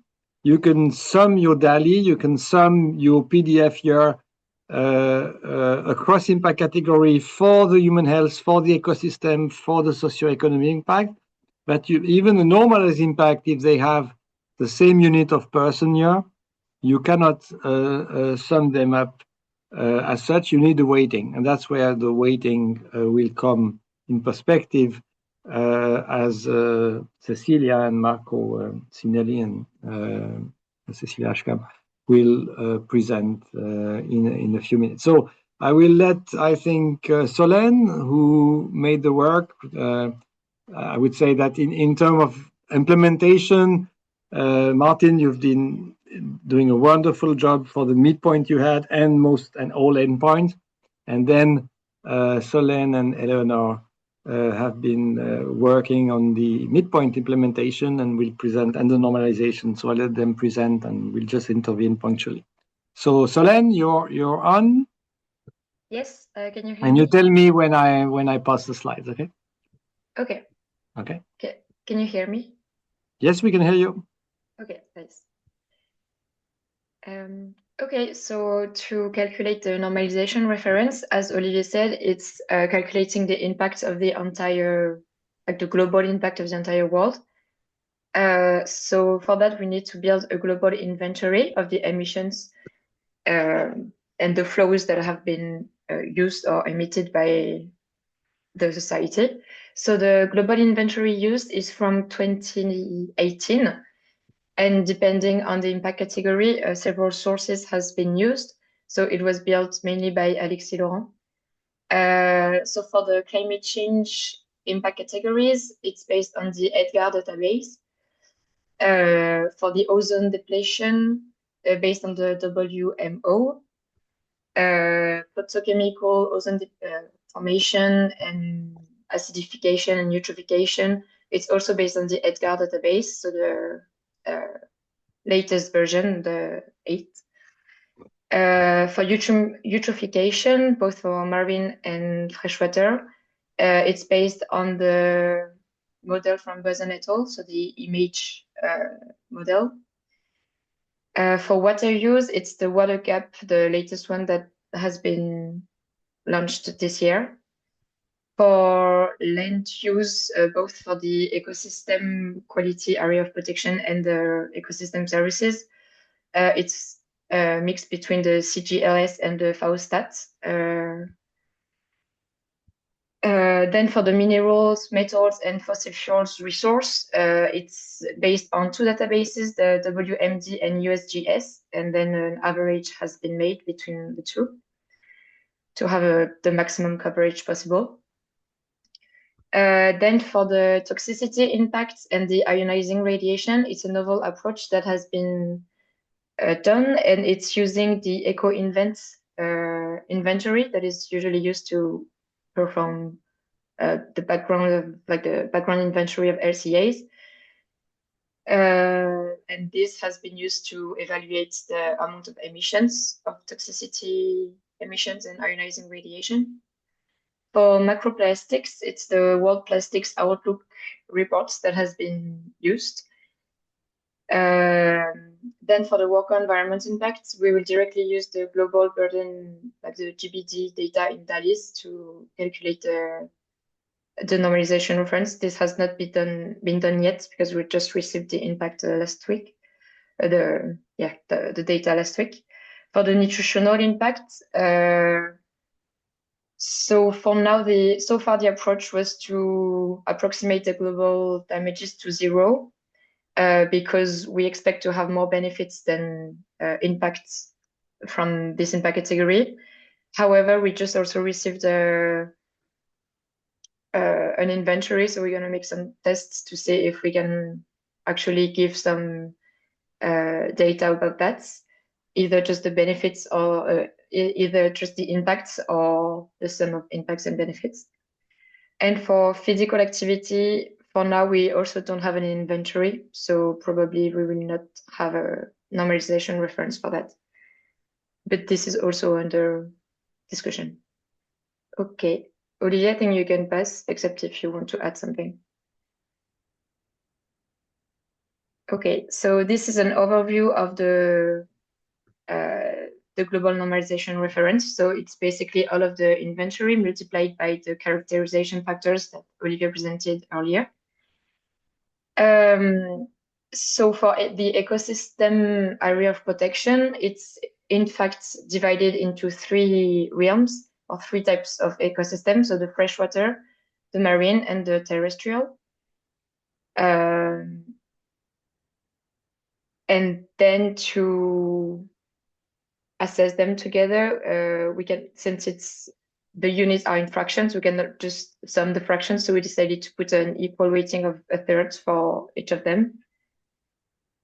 Then for the human health area of protection, we found out a value that seemed to be quite high over, if we translate it into disabled ability life days per person per year, it amounts to 98 days per year, which represents almost a third of the year, which led us to think that there was a problem somewhere. And we found out that the impact of lead into the reproductive and developmental diseases was very high. So if we removed it, so now it's under investigation, and if we removed it, we actually arrive at a much more consistent results of approximately 7 days of disabled life per year.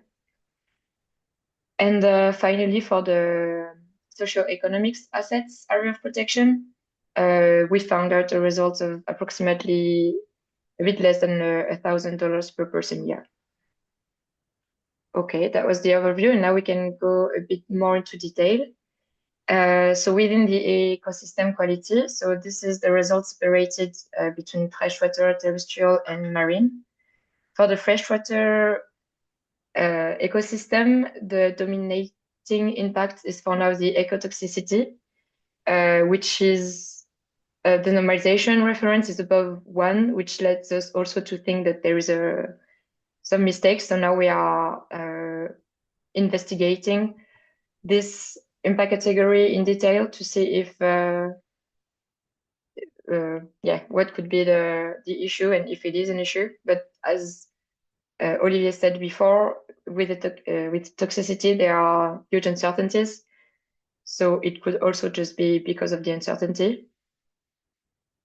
For the terrestrial ecosystem, the leading impact category is land use. So same as Martin mentioned it before, it overcome the climate change impacts. And in the marine ecosystem, the results show that the microplastics impacts are the dominating impact, which is also a bit puzzling. And so we are trying to validate our inventory that might be at cause. Okay, I think you can go. So if we look into details to see the contributing flows of the land use occupation, there is a question from Steffi. Do you want to answer, Olivier?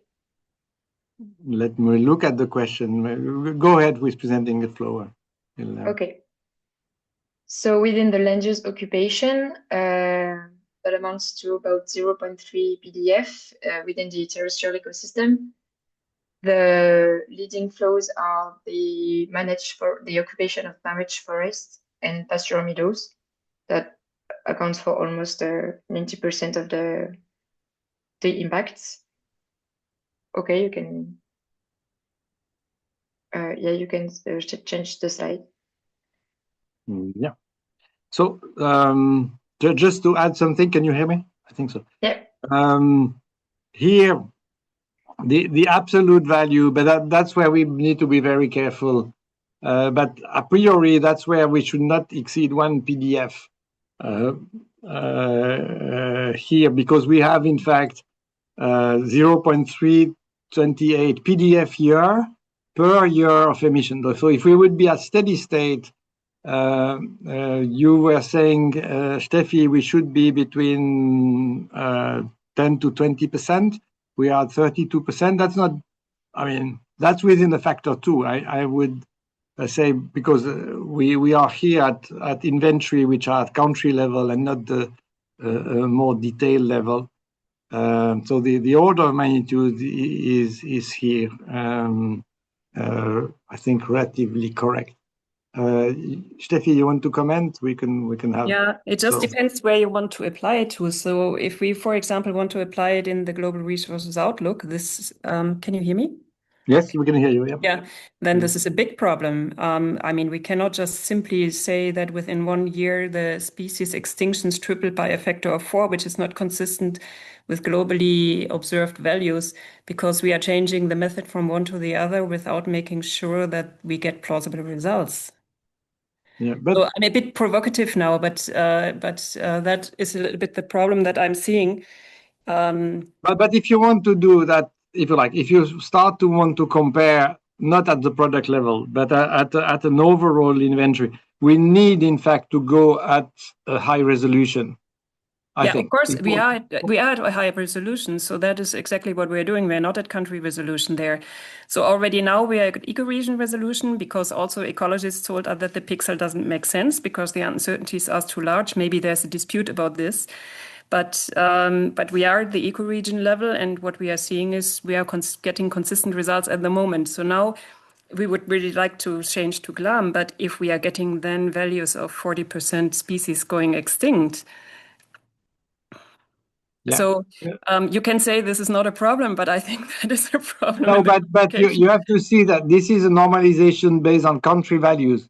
This is not a detailed study. Okay, these are. I mean, you have to realize even for toxicity, this was based on taking the world consumption and calculating ecotox value. So it's not based on measured. I mean, that's why I'm saying this normalization is a. But then another question, could you just not perform it with the detailed data, because land use, it's super detailed data out there, so you can just apply it on a very small scale and see whether it's plausible or not? Yeah, I send then this question back to Martin. Yeah. I mean, I was pushing for that all the time because it makes sense, and it's also with land use we see a bit the issue that it depends on the land use map that you're having. For the characterization factors, there are certain types they don't have in the country because that land use type simply doesn't exist. And then you open the next land use map and they suddenly show you that, yes, this land use type exists. It's always a definition of how you define what the shrub and what the primary forest is.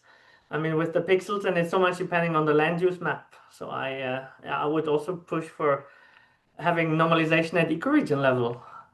Yeah. But it's just So what is hindering us to do that at that level? Nothing. At least for everything which comes with water gap and these things, you can do that at native scale. There's no need to do the aggregation. Yeah, so that I think would be interesting to carry on.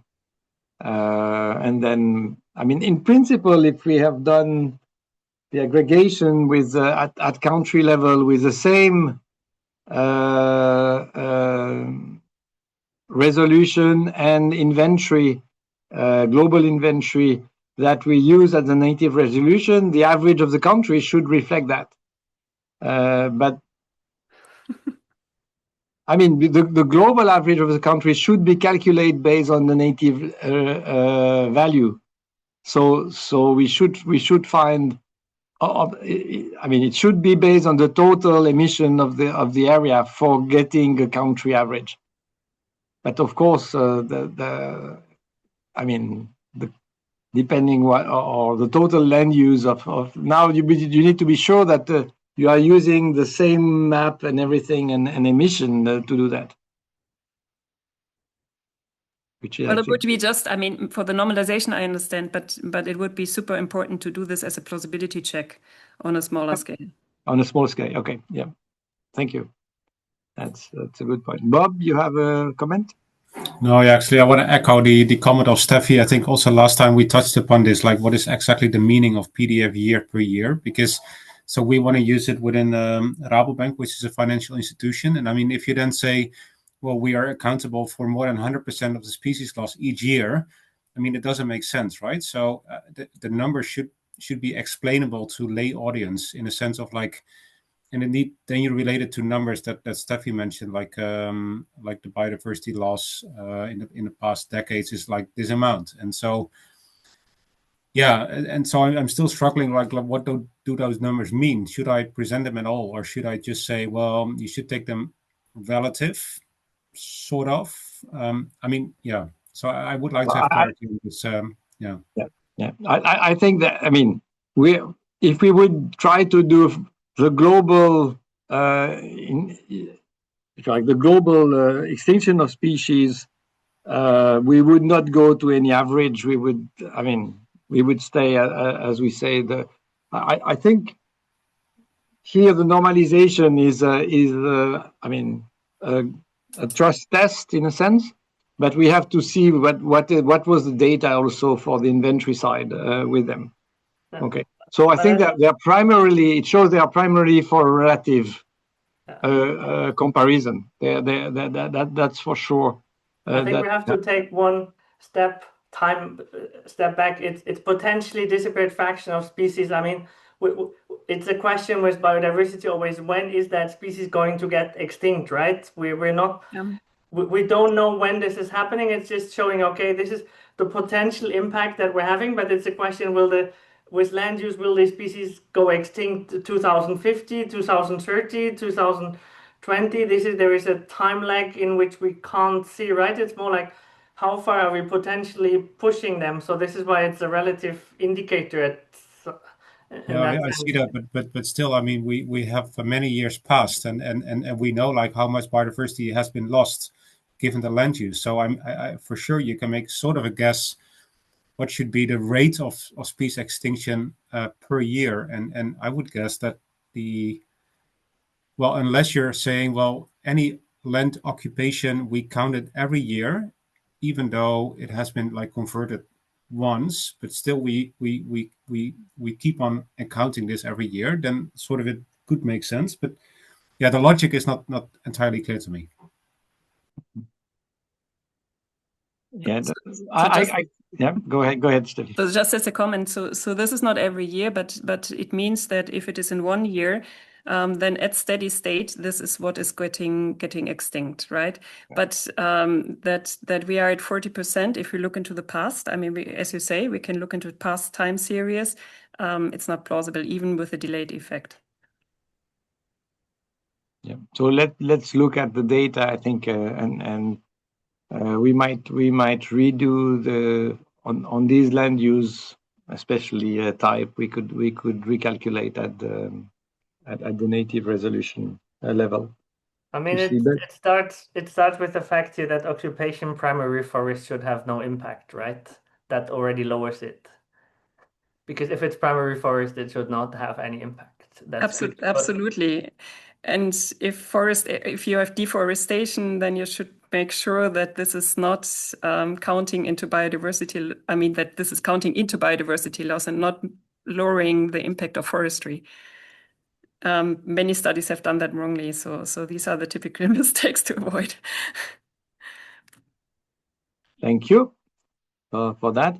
If you I move to the next slide.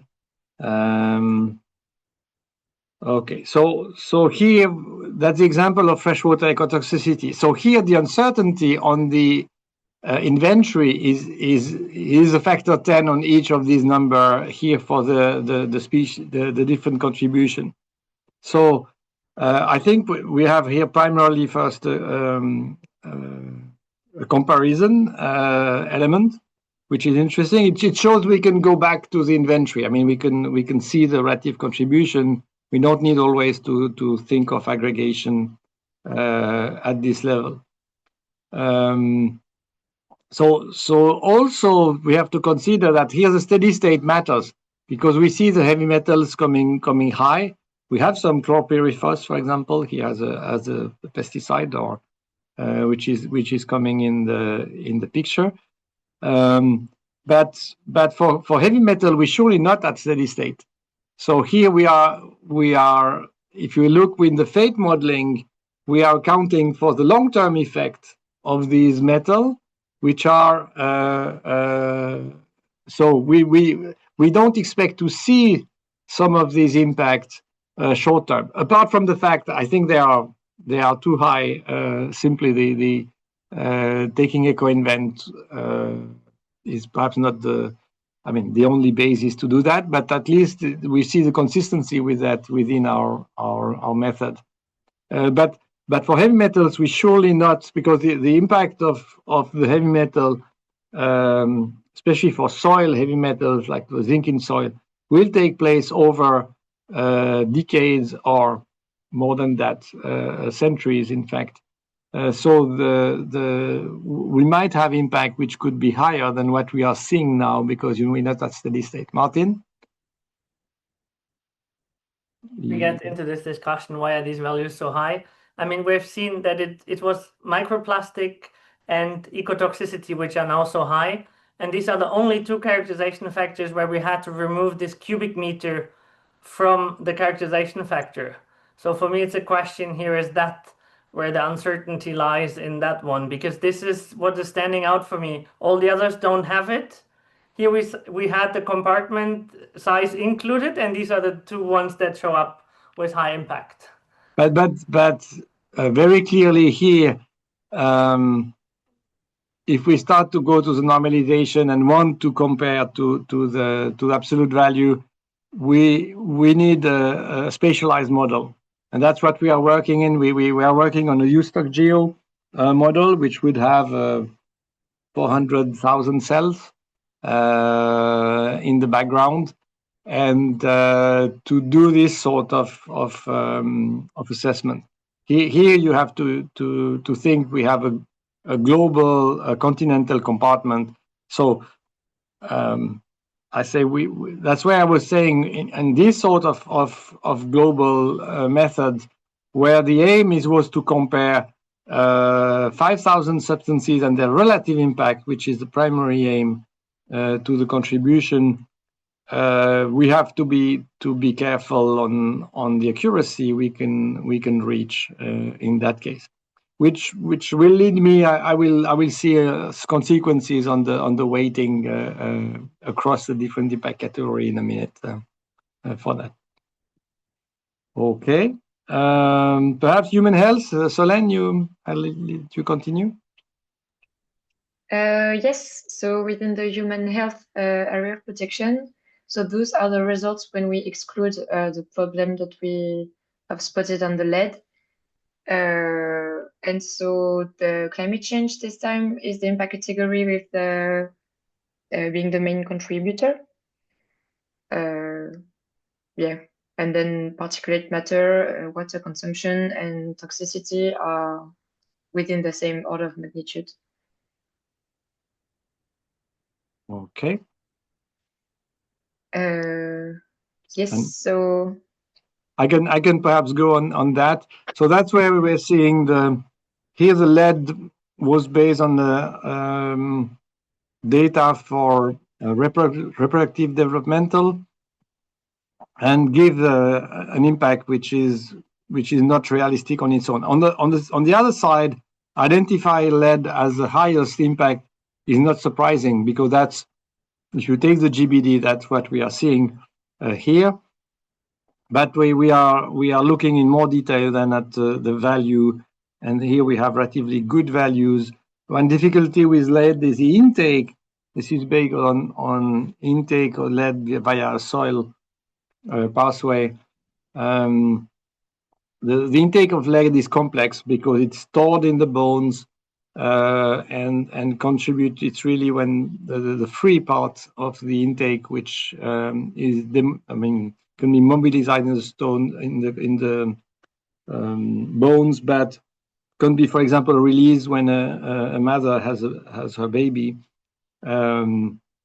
There is decalcification and comeback. So there is a complexity here that we are further studying and to bring it in a reasonable range. Some of the other make sense. We see again some organic compounds. Dioxin is not surprising, but also some of the pesticides coming in the picture in there. And for particulate matter, we are comparing here the latest GBD. They've changed their dose response factor. We were looking here at the 2019 data as a background, but now with the GBD 2021, we have a higher overall data. Again, we need to look at the resolution of the average, and I would say it's interesting to see the GBD varying across the years, and we have to adapt with that, which is always a bit of a problem. That, I mean, the time we do the research, the GBD has sometime changed, but we looking a bit at that. We are a bit low on the, I would say, on the PM in what we are seeing here. Socioeconomic assets, Solène, you can go on. Yeah, so for this earth protection, the three impact categories that are minerals and metals, resource use, fossil fuel resource use, and the land use, they are about the same magnitude. Yeah, so they amount to, as I said, approximately a bit less than $1,000 per person year.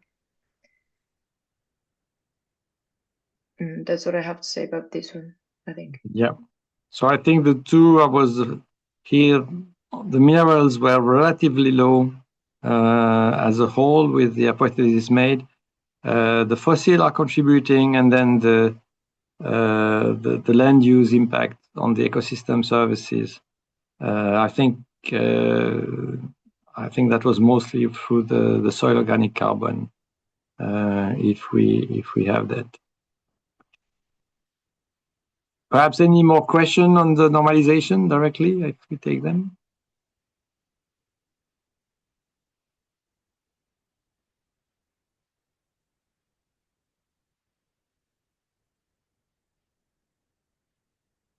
That's one thing I would add.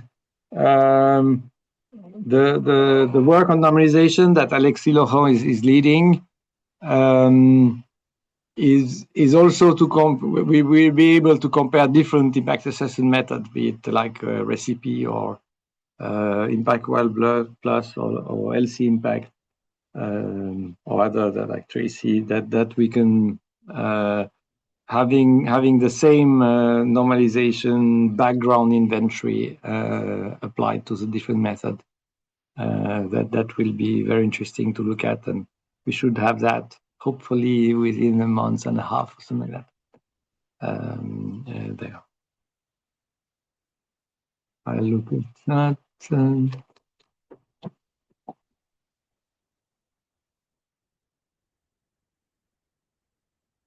Yeah. So,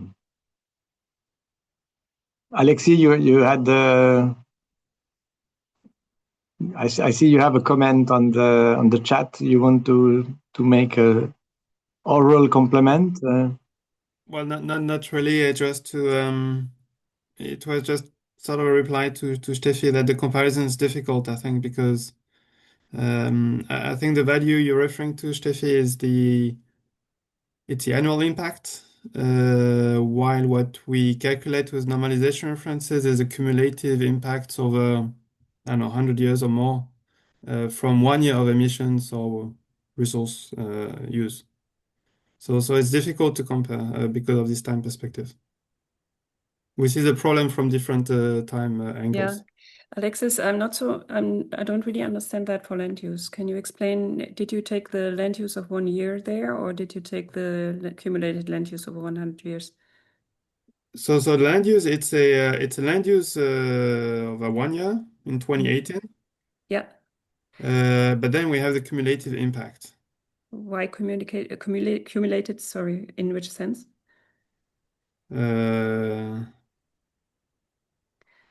So the 1 year impact is if that year would be, if you had that land use every year, then at steady state, you're losing that number of species, right? That's how this is typically to be interpreted for land use. Right. So that's what I'm saying. If in 2018 you get 40% extinctions. Yeah, for land use. Okay. Right. Yeah, I'm only talking about that because I understand for others, I don't really know how you accumulate it. Yeah, I was reflecting on the other impacts. I still think land use is different because if you want to have the loss between 2 years, you would subtract one occupation from the other one, right? Because that would be the difference in occupation. Right. So that it's kind of relative. So the actual loss would be the difference between 2 years. Yeah. Exactly. I think that's what Alexis is saying because it's the average. Yeah. Based on the reference date, which is 1500. So it's kind of 1500 compared to 2018, and then we would compare 1500 to 2017, and then we would take the difference. If you look into land use change impacts from one year to the other, yes, absolutely. No, I'm just saying, I mean, absolutely. For normalization, this may be one thing. I'm just saying in terms of plausibility check, it would be good to do this. Yeah, but it's you have a valid point. It's clear some numbers are also need to be checked, double checked. Okay. So let's continue, and then we speak of the endpoint weighting that Cecilia will present, and then move to the how we could weight the midpoint and perhaps the meaning of that. So Cecilia, you're on. Thank you. Marco and I were the co-chairs of this work this time, and we tried to develop, or we led the group, and the idea that our aims were, or objectives were, to build a consistent set of deterministic weights covering all impact categories of the GLAM LCIA methodology, and we wanted to derive such weights at endpoint damage level. And characterize uncertainties of the proposed weights. So if you could move on, thank you. And to do this, we did various review work and then built on the reviews to identify some methodologies to use. And we ended up constructing a survey in the subtask. And it was a choice experiment, which you can find in a paper, which is referred to. But the people answering the survey got a choice of 9 different tasks, and they were asked to choose which they preferred, whether the reference scenario, which reflected the data we had on normalization at the time, or one of the other 2 scenarios that we gave them in each choice. And they had 9 different choices to make in the survey. And you see the people involved, the institutions involved in that development. If you could go on, Olivier. Thanks. And we distributed the survey as far and wide as we could. We had some face-to-face sampling in Uganda and Burkina Faso, and also in Turkey. And then we also had a survey company in Japan, China, and India. And we also did some snowballing with online distribution of the survey. So most of you probably got a request to answer it. And that resulted in answers mostly from high-income countries. And you see the total number of responses, which was 3,198. And then there's a split between the types of surveys in this table and also the income levels of the different countries where people were located when they answered the survey. So we have quite a large low-income country participation, and also a reasonably large responses from all the different groups, actually. Would you click on? And there's a paper documenting the work, and these were the weights that were the result of that in the econometric models. So for all responses from all respondents, independent of their income levels, we got 0.42 weighting for human health, 0.31 for ecosystem quality damage, and natural resources and ecosystem services 0.26. If we adjusted the results for the population share, so took low income and the proportion of the world's population that is low income and high income and medium income and so on, we ended up with slightly different weights, with the human health weighted at 0.37 and the ecosystem quality 0.34, and the natural resources and ecosystem services endpoint as 0.29. And you can find that in the paper here. If you move on, Olivia. Yeah, and that was all I was going to say about that. Thank you. Any questions? Then I think, Olivia, were you going to take over at this point? Yes, thank you, Cecilia. So if I comment that, in fact, regarding to uncertainty from other part, these are in fact relatively accurate factors in that sense. The method by essence doesn't give too large weight to the different category or to the different area of protection I think in the way we formulate also the problem, and that's where I think it's interesting that we try to model what we can based on natural science, where we do that in the DALI. We can start comparing the different impacts here to each other, and then perform the weighting at the endpoint rather than trying to give weight from the start here at this level. So now the question was, we have endpoints. These apply to normalized score in DALI, in PDF year, and in dollar. And so when we apply the factors, I think I have a formula here that, if I move that away, that's my weighted score is equal, in fact, to my damage score, be it in DALI per functional unit or PDF year per functional unit, normalized by the DALI per person year, time the weighting factor we have just seen of 0.31 for ecosystem, or here human health will be 0.42 that we have in this case. So now what we wanted is to have normalized midpoint which are consistent with the endpoint, and use the weighting informed by damage assessment to have midpoint weightings which are consistent, in fact, with the endpoint weighting. So a bit of math. This is our score, which is expressed based on the damage score.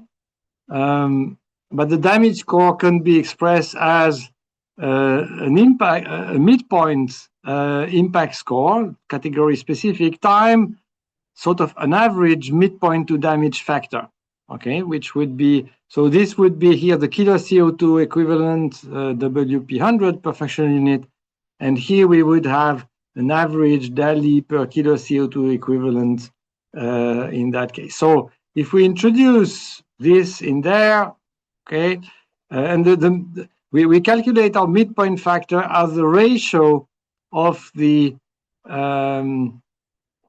total human health normalized score in DALI per person year, divided by the midpoint damage factor here. So now, if we introduce both this, the MDF in here, and here is a normalized scores that we have of this category against the normalized score of the overall category. And if we introduce this here and this equation in there, we see that the total human health score can also be expressed as a function, in fact, of the normalized midpoint score, okay, time, now which would be a weighting factor, don't come here, a weighted factor which would be the ratio of this, in fact, this midpoint to damage factor, or the ratio of the endpoint for category J divided by the total endpoint times the midpoint. So we have here the normalized midpoint, and that would be, in fact, my midpoint weighting. And how does it express it if I interpret that? I have my normalized midpoint, and then here I will have the contribution fraction of impact category J, for a given impact category, the midpoint category, to the area of protection of this category. Okay, so we will have time the endpoint HH with the endpoint HS being this factor that we have here by area of protection in this case. So basically we say what is the relative importance of this category to the total DALI, and we apply the endpoint here. If we apply that, and that was a question how to apply it for the ecosystem, I come back on that. We will have the normalization midpoint here. We have the normalization value of the reference damage, and that gives us an average midpoint to damage factor. And then we can look at the proportion of the impact coming from each category and multiply that by the 0.42, and that gives us the relative weights that we can apply at the normalization midpoint level of the mechanic. For the ecosystem quality, it's interesting. We could try, but we chose to say I mean, by default we take a 1/3, 1/3, 1/3 because we don't have many more bases. But we apply this 1/3 to say we don't sum up the terrestrial, freshwater, and marine directly, but we will attribute 1/3 of the ecosystem weight to each of them, and within that we will apply the rule. So we cannot exceed the 0.1 here in the weighting for the terrestrial ecosystem, the freshwater, or the marine ecosystem in that case. When we do that, that's in fact my different weighting score for normalizing midpoint for the terrestrial ecosystem. And we give here the highest proportion to land use occupation. Here for the ecotox that was given, for the freshwater that was given to the ecotox, and climate change impact were most important for the human health in that case.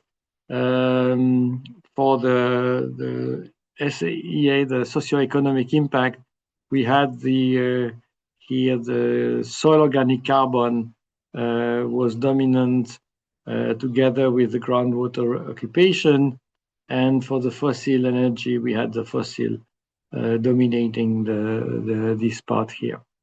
In absolute value, we have, I mean, we can discuss. That would be the different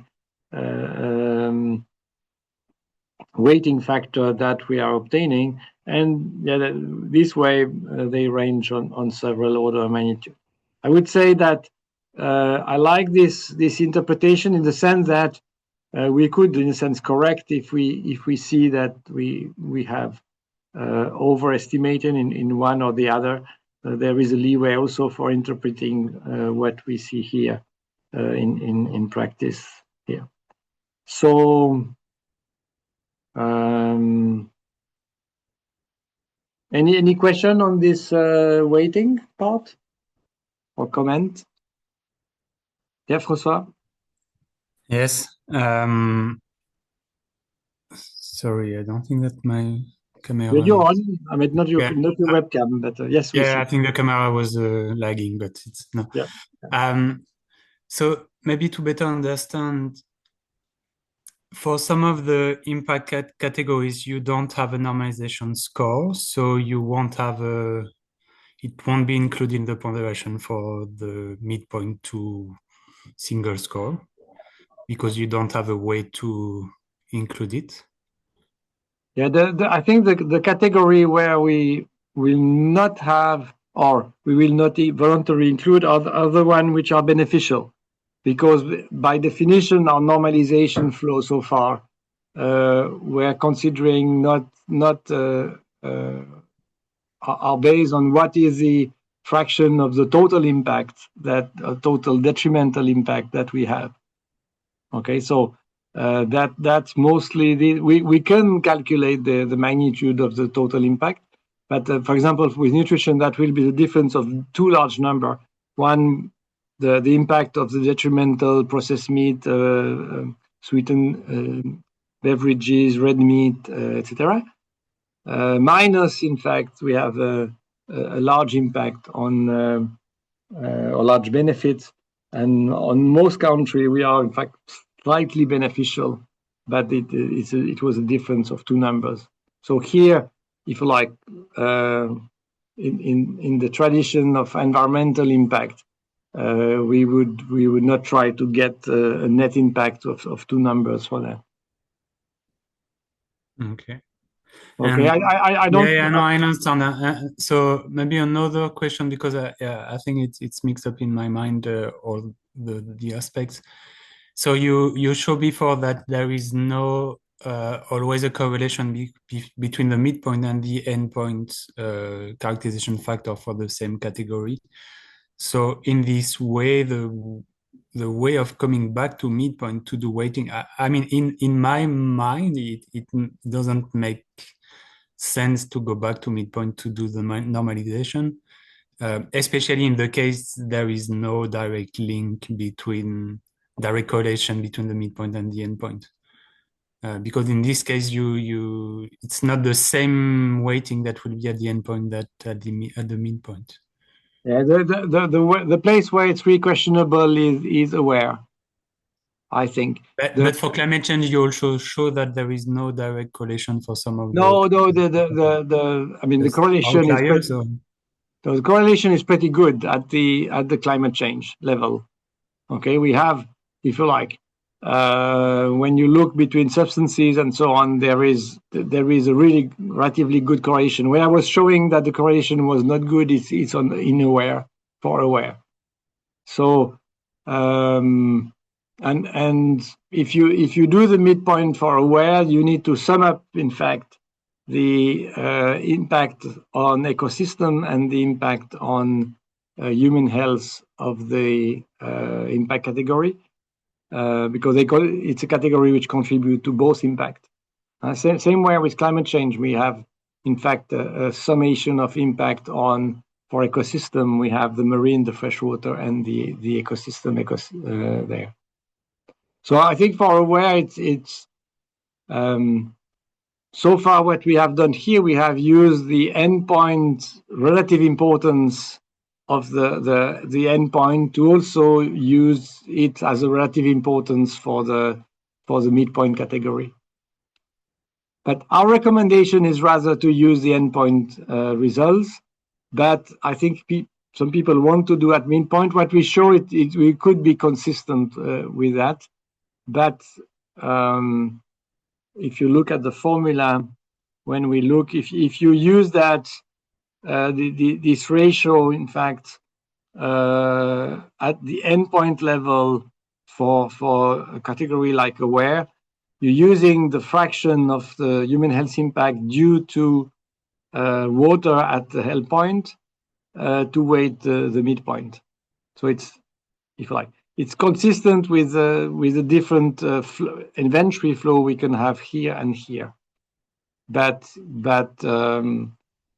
that's not. I would be careful in using them. But it means here we have accounted that we had this midpoint score and here the endpoint score. So on average that would be correct, but for individual water use that might be problematic.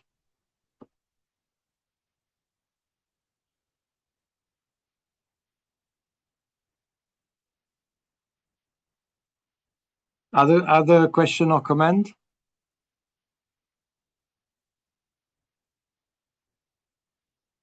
But perhaps that's where it's nice also that you have a written explanation of how that has been made and can meditate a bit the results.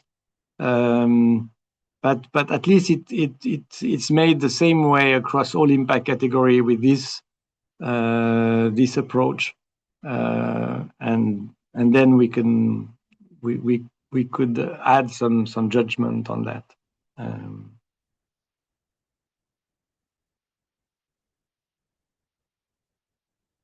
Yeah. Okay. So I finished with the GLAM documentation, communication, and stewardships. And so where the stakeholder consultation, which was carried out when we had the GLAM beta version, so before, in fact, the Gothenburg. And we had very nice comments, in particular, for example, from Unilever colleagues, also from Jane Bear in US. Document is insufficient, and we're very conscious of that. That's why we delayed to November so that we could have submitted the publication, because we realized that we'll have a special edition from International Journal of LCA for that, and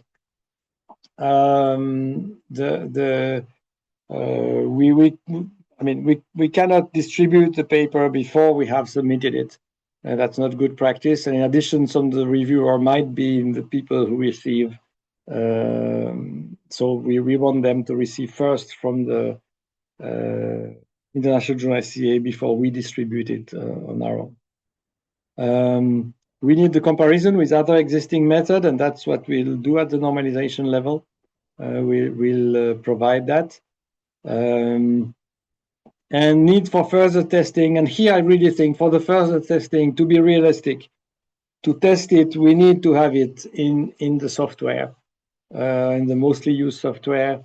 I think people using Brightway could, I think, start from now, because the type factors for Brightway we distributed is already available. But for the other, we need to wait, and that's why I think we will have in the stewardship, we should have a piloting phase and take account feedback, but when people have really the possibility to apply it and redo at that time a feedback version. So documentation, what can you expect? We'll have a documentation with the 6-paper one, which introduce the general framework and cover a bit what we have seen today, including the normalization and weighting.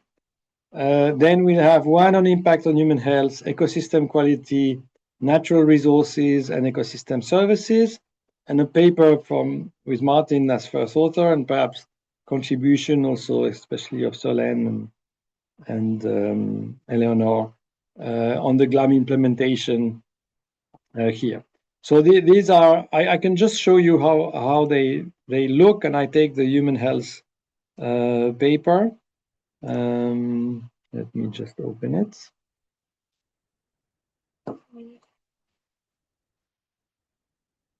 No, that's not what I want. 1 second.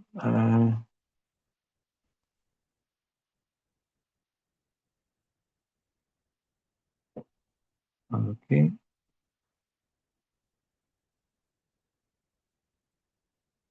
Here we are. Okay.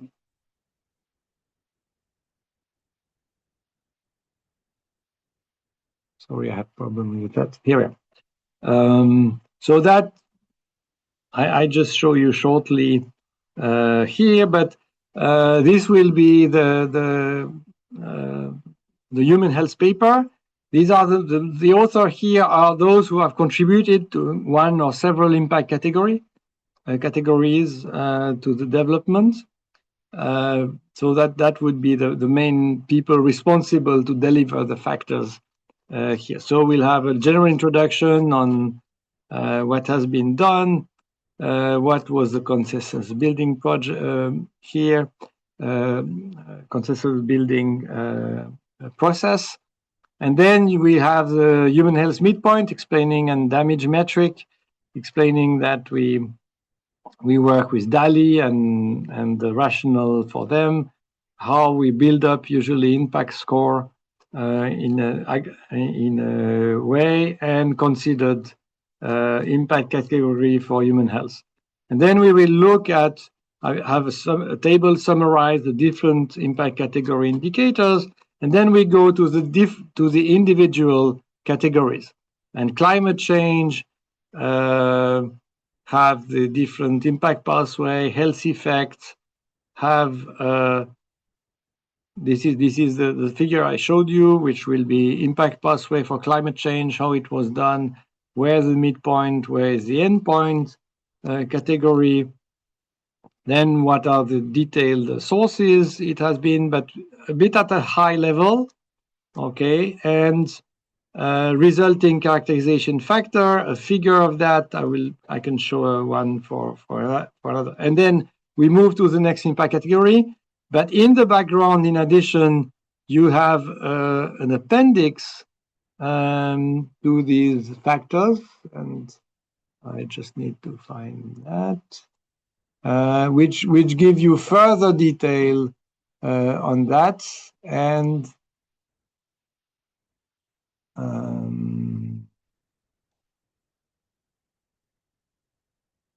this is so you will have, if I take let's take another, like human toxicity.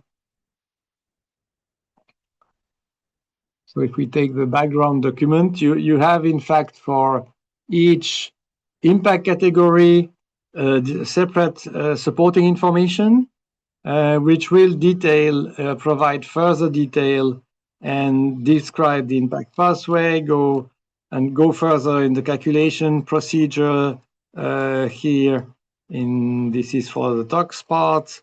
Human toxicity dose response factor, where they are coming, the human health severity factor, where they are coming, and then resolution, scales, limitation and uncertainty, and references, and people can go to the individual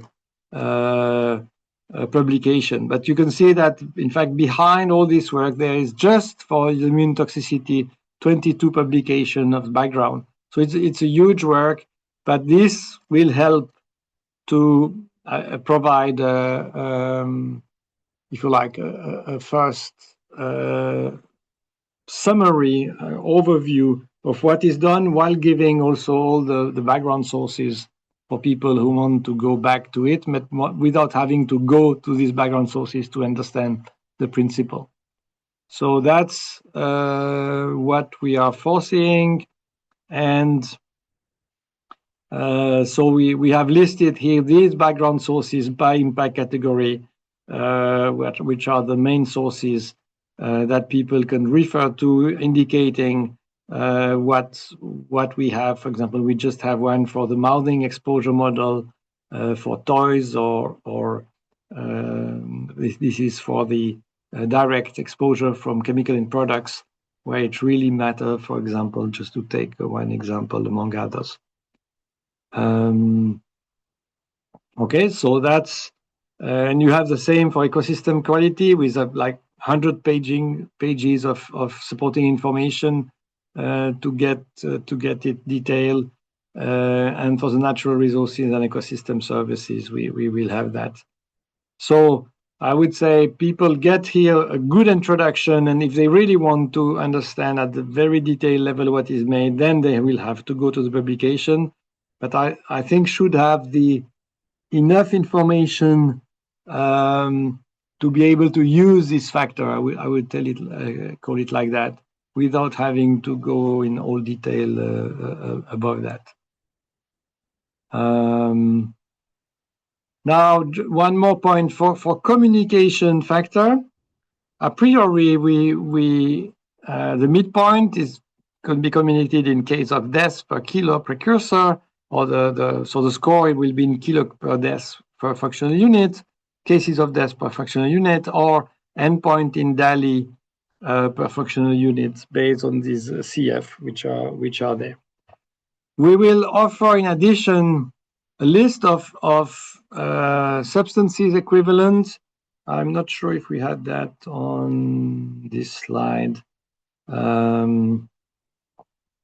had the factors. We have some of the substance equivalent here, but that we will choose, and that's for people who want to communicate. But our official factor are only in these units of, for example, cases and DALI for human health.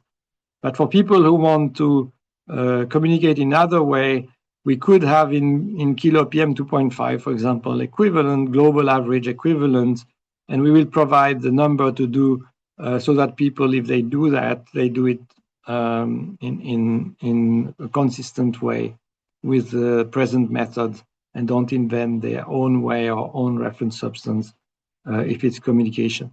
But as we say, our score will be in that way.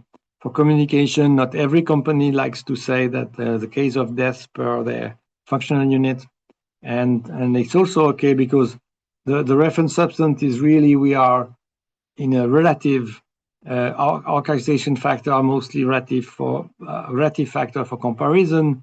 We see the limitation, and we saw that when we go to absolute value. Now, GLAM next step, we are expecting the full midpoint endpoint to be available beginning of November, so that you have time for some of you who would participate in the November workshop to look at this documentation I just showed, which is largely here, but as we say, we will submit that in the coming week and be able to distribute it afterwards. We have this publication of the documentation. Maybe we'll wait for the feedback of the reviewer to have it published, of course, in the special edition. And then we will have this virtual workshop on the 19th of November with the workshop participant, Copenhagen workshop, plus main contributors and you who are attending here. I think then we can enter, and I would say then we will implement, have a GLAM implemented in the different software, and we will try to be mostly available to help the software provider to implement in a consistent way. And that's crucial to be sure that things are used and properly, and the devil is in the detail when we go, what do we do with groundwater? We don't have necessarily a groundwater compartment, and we have recommendation how to do that. And after, I think we have the industry piloting, we'll go for a new stakeholder consultation in a year from now. I would expect after that people can really access easily the method. So we see GLAM, it's a given method. We see that we have a strategy for the versioning. If there are errors to be corrected, that should be done on the scope, so that on the fly, so that errors are corrected. But people will have a versioning, and Martin prepared that in a nice way. So correction error on a regular basis. Adding midpoint category, then that will require to have a workshops, a specific workshop for that, and then we have thought about who should approve that, and there will be first a stewardship committee, GLAM stewardship committee, GSC here, and then certain things can go straight. Error corrector, we don't want to go back to the lifecycle initiative steering committee, but if it's a new midpoint category, we should go back that based on the results of a workshop, of expert workshop. We have this testing phase where once we have implemented it in software, and we want to give, especially for the new factor, give some specific guidance. I hope some of it can be in the implementation paper, but we could further develop that, having training and diffusion so that we help, and we think of creating a help desk, but we need finances for that. To do that, that might be a GLAM help desk. I mean, China, you could perhaps detail afterwards.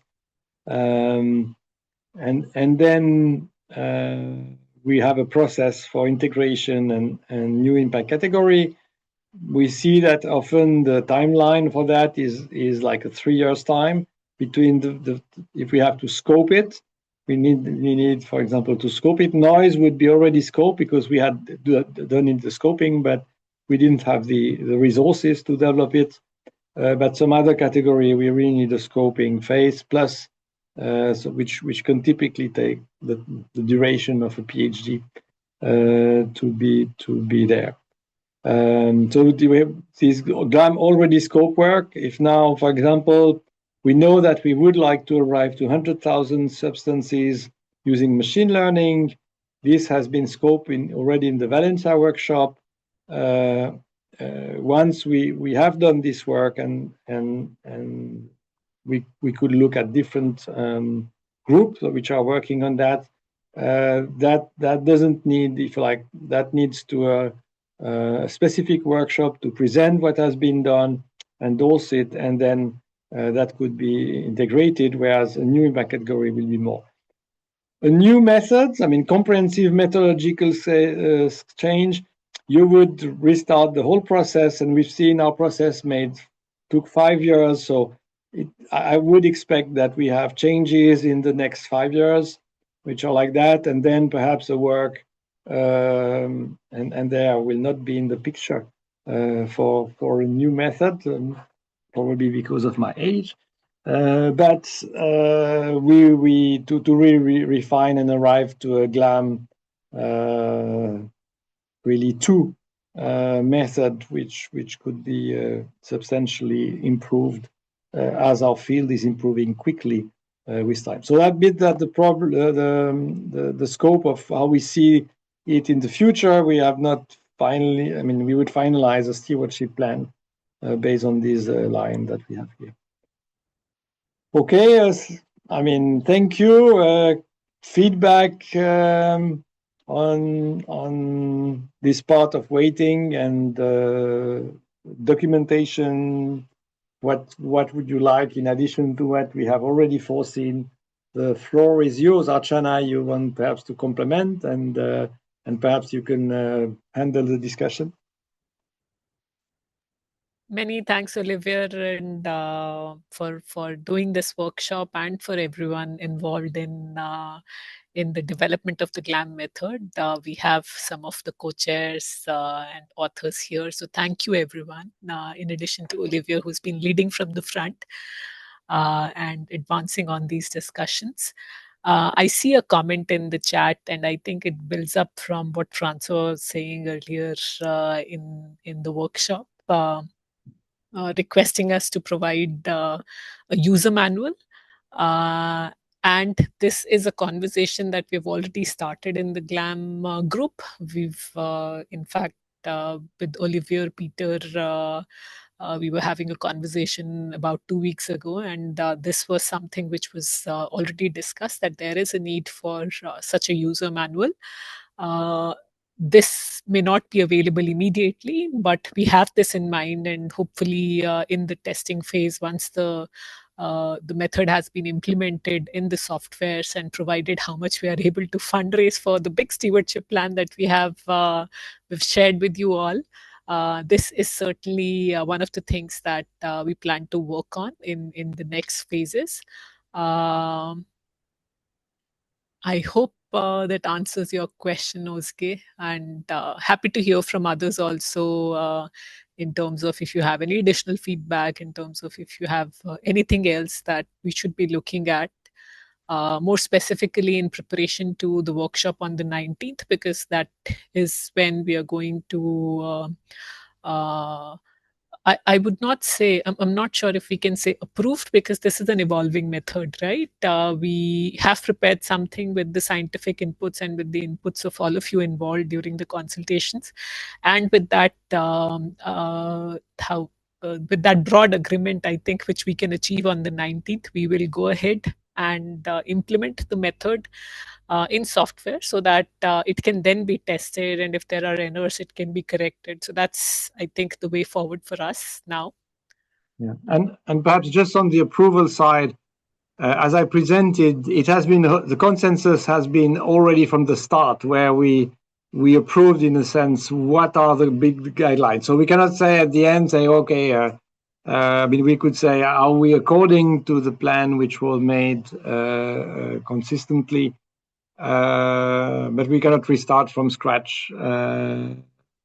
Also because it's a method and need to be consistent internally to the method, which was I mean, limited also some of the choice, some of the method we could apply here. But on the other hand, this Ozge, it's really nice to have this requirement. How we can successfully explain the major assumption. You've seen on the paper I just shown, I think, in a sense, the per chapter, if like per impact category summary of, I've shown you the human health paper, is in terms of assumption, data limitation, that will cover all that. Perhaps what was missing there is implementation, and that's where we would need some additional example, but that might also be partly in the implementation paper.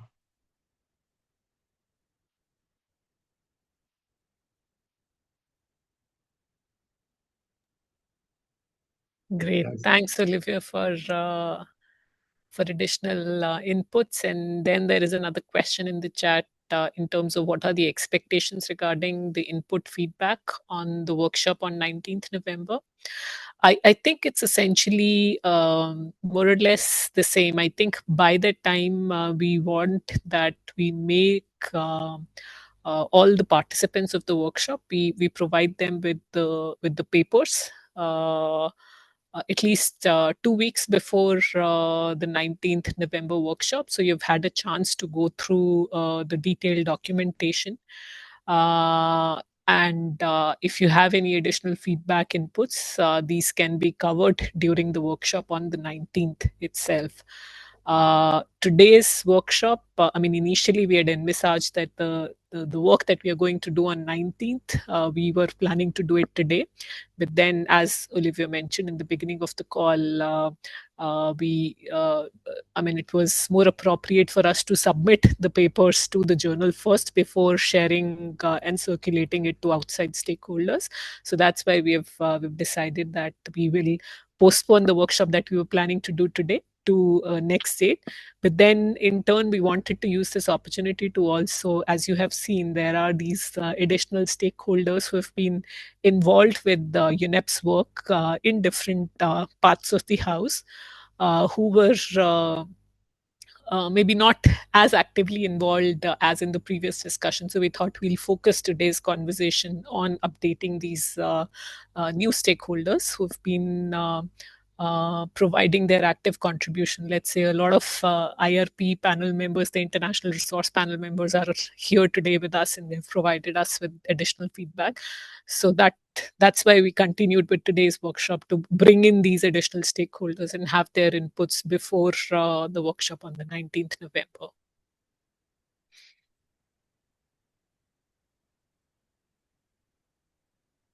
Yeah.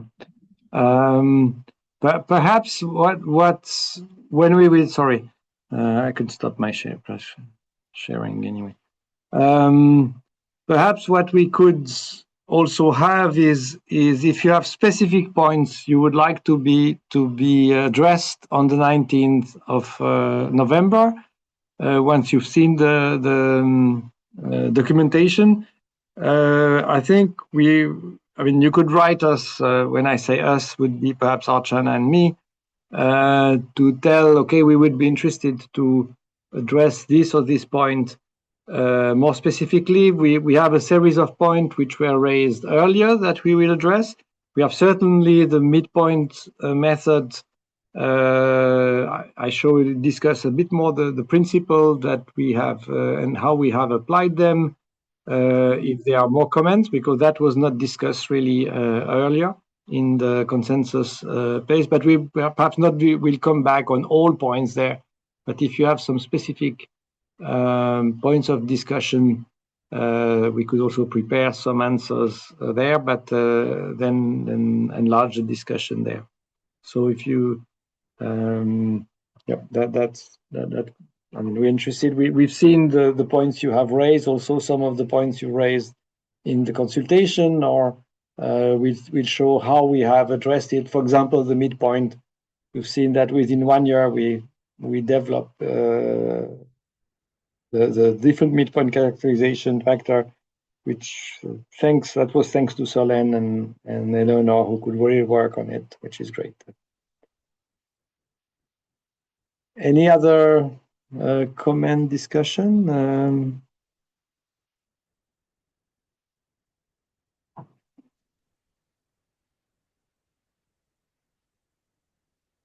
I think everybody is tired and they are looking forward to their coffee, so probably we can end the session now. Yes, I think we can stop there. We had blocked the time until at least 4:30 or even 5, so it's nice to be ahead. But it's also nice to have the time to exchange together. So if you have a last point you would like to exchange, I open for two last comments. Or okay, looking forward to see this developing. Thank you. Okay, so you can write down your comment. It's always nice also that we can include that also in the I think the chat is saved towards together with the recording, so we can have that. Okay, thank you so much for attending and your different comment, and they are precious, and we very much looking forward to the 19th of November, but also your different inputs. If you have the idea for the next step of GLAM, this new impact category, bring them also. But we will not work on them at the workshop, but you can always suggest or saying we have seen that new development, and that could be included in the future. That would be great. And if you want also involve yourself in the next and taking over the stewardship, you're most than welcome. We'll see how it evolves, but it has been a nice adventure, and let's finish it for now, or finish the first phase of the adventure, and then we'll see who explore the further what we have.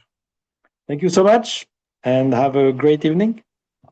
Thank you. Thanks, everyone. Thank you. Bye.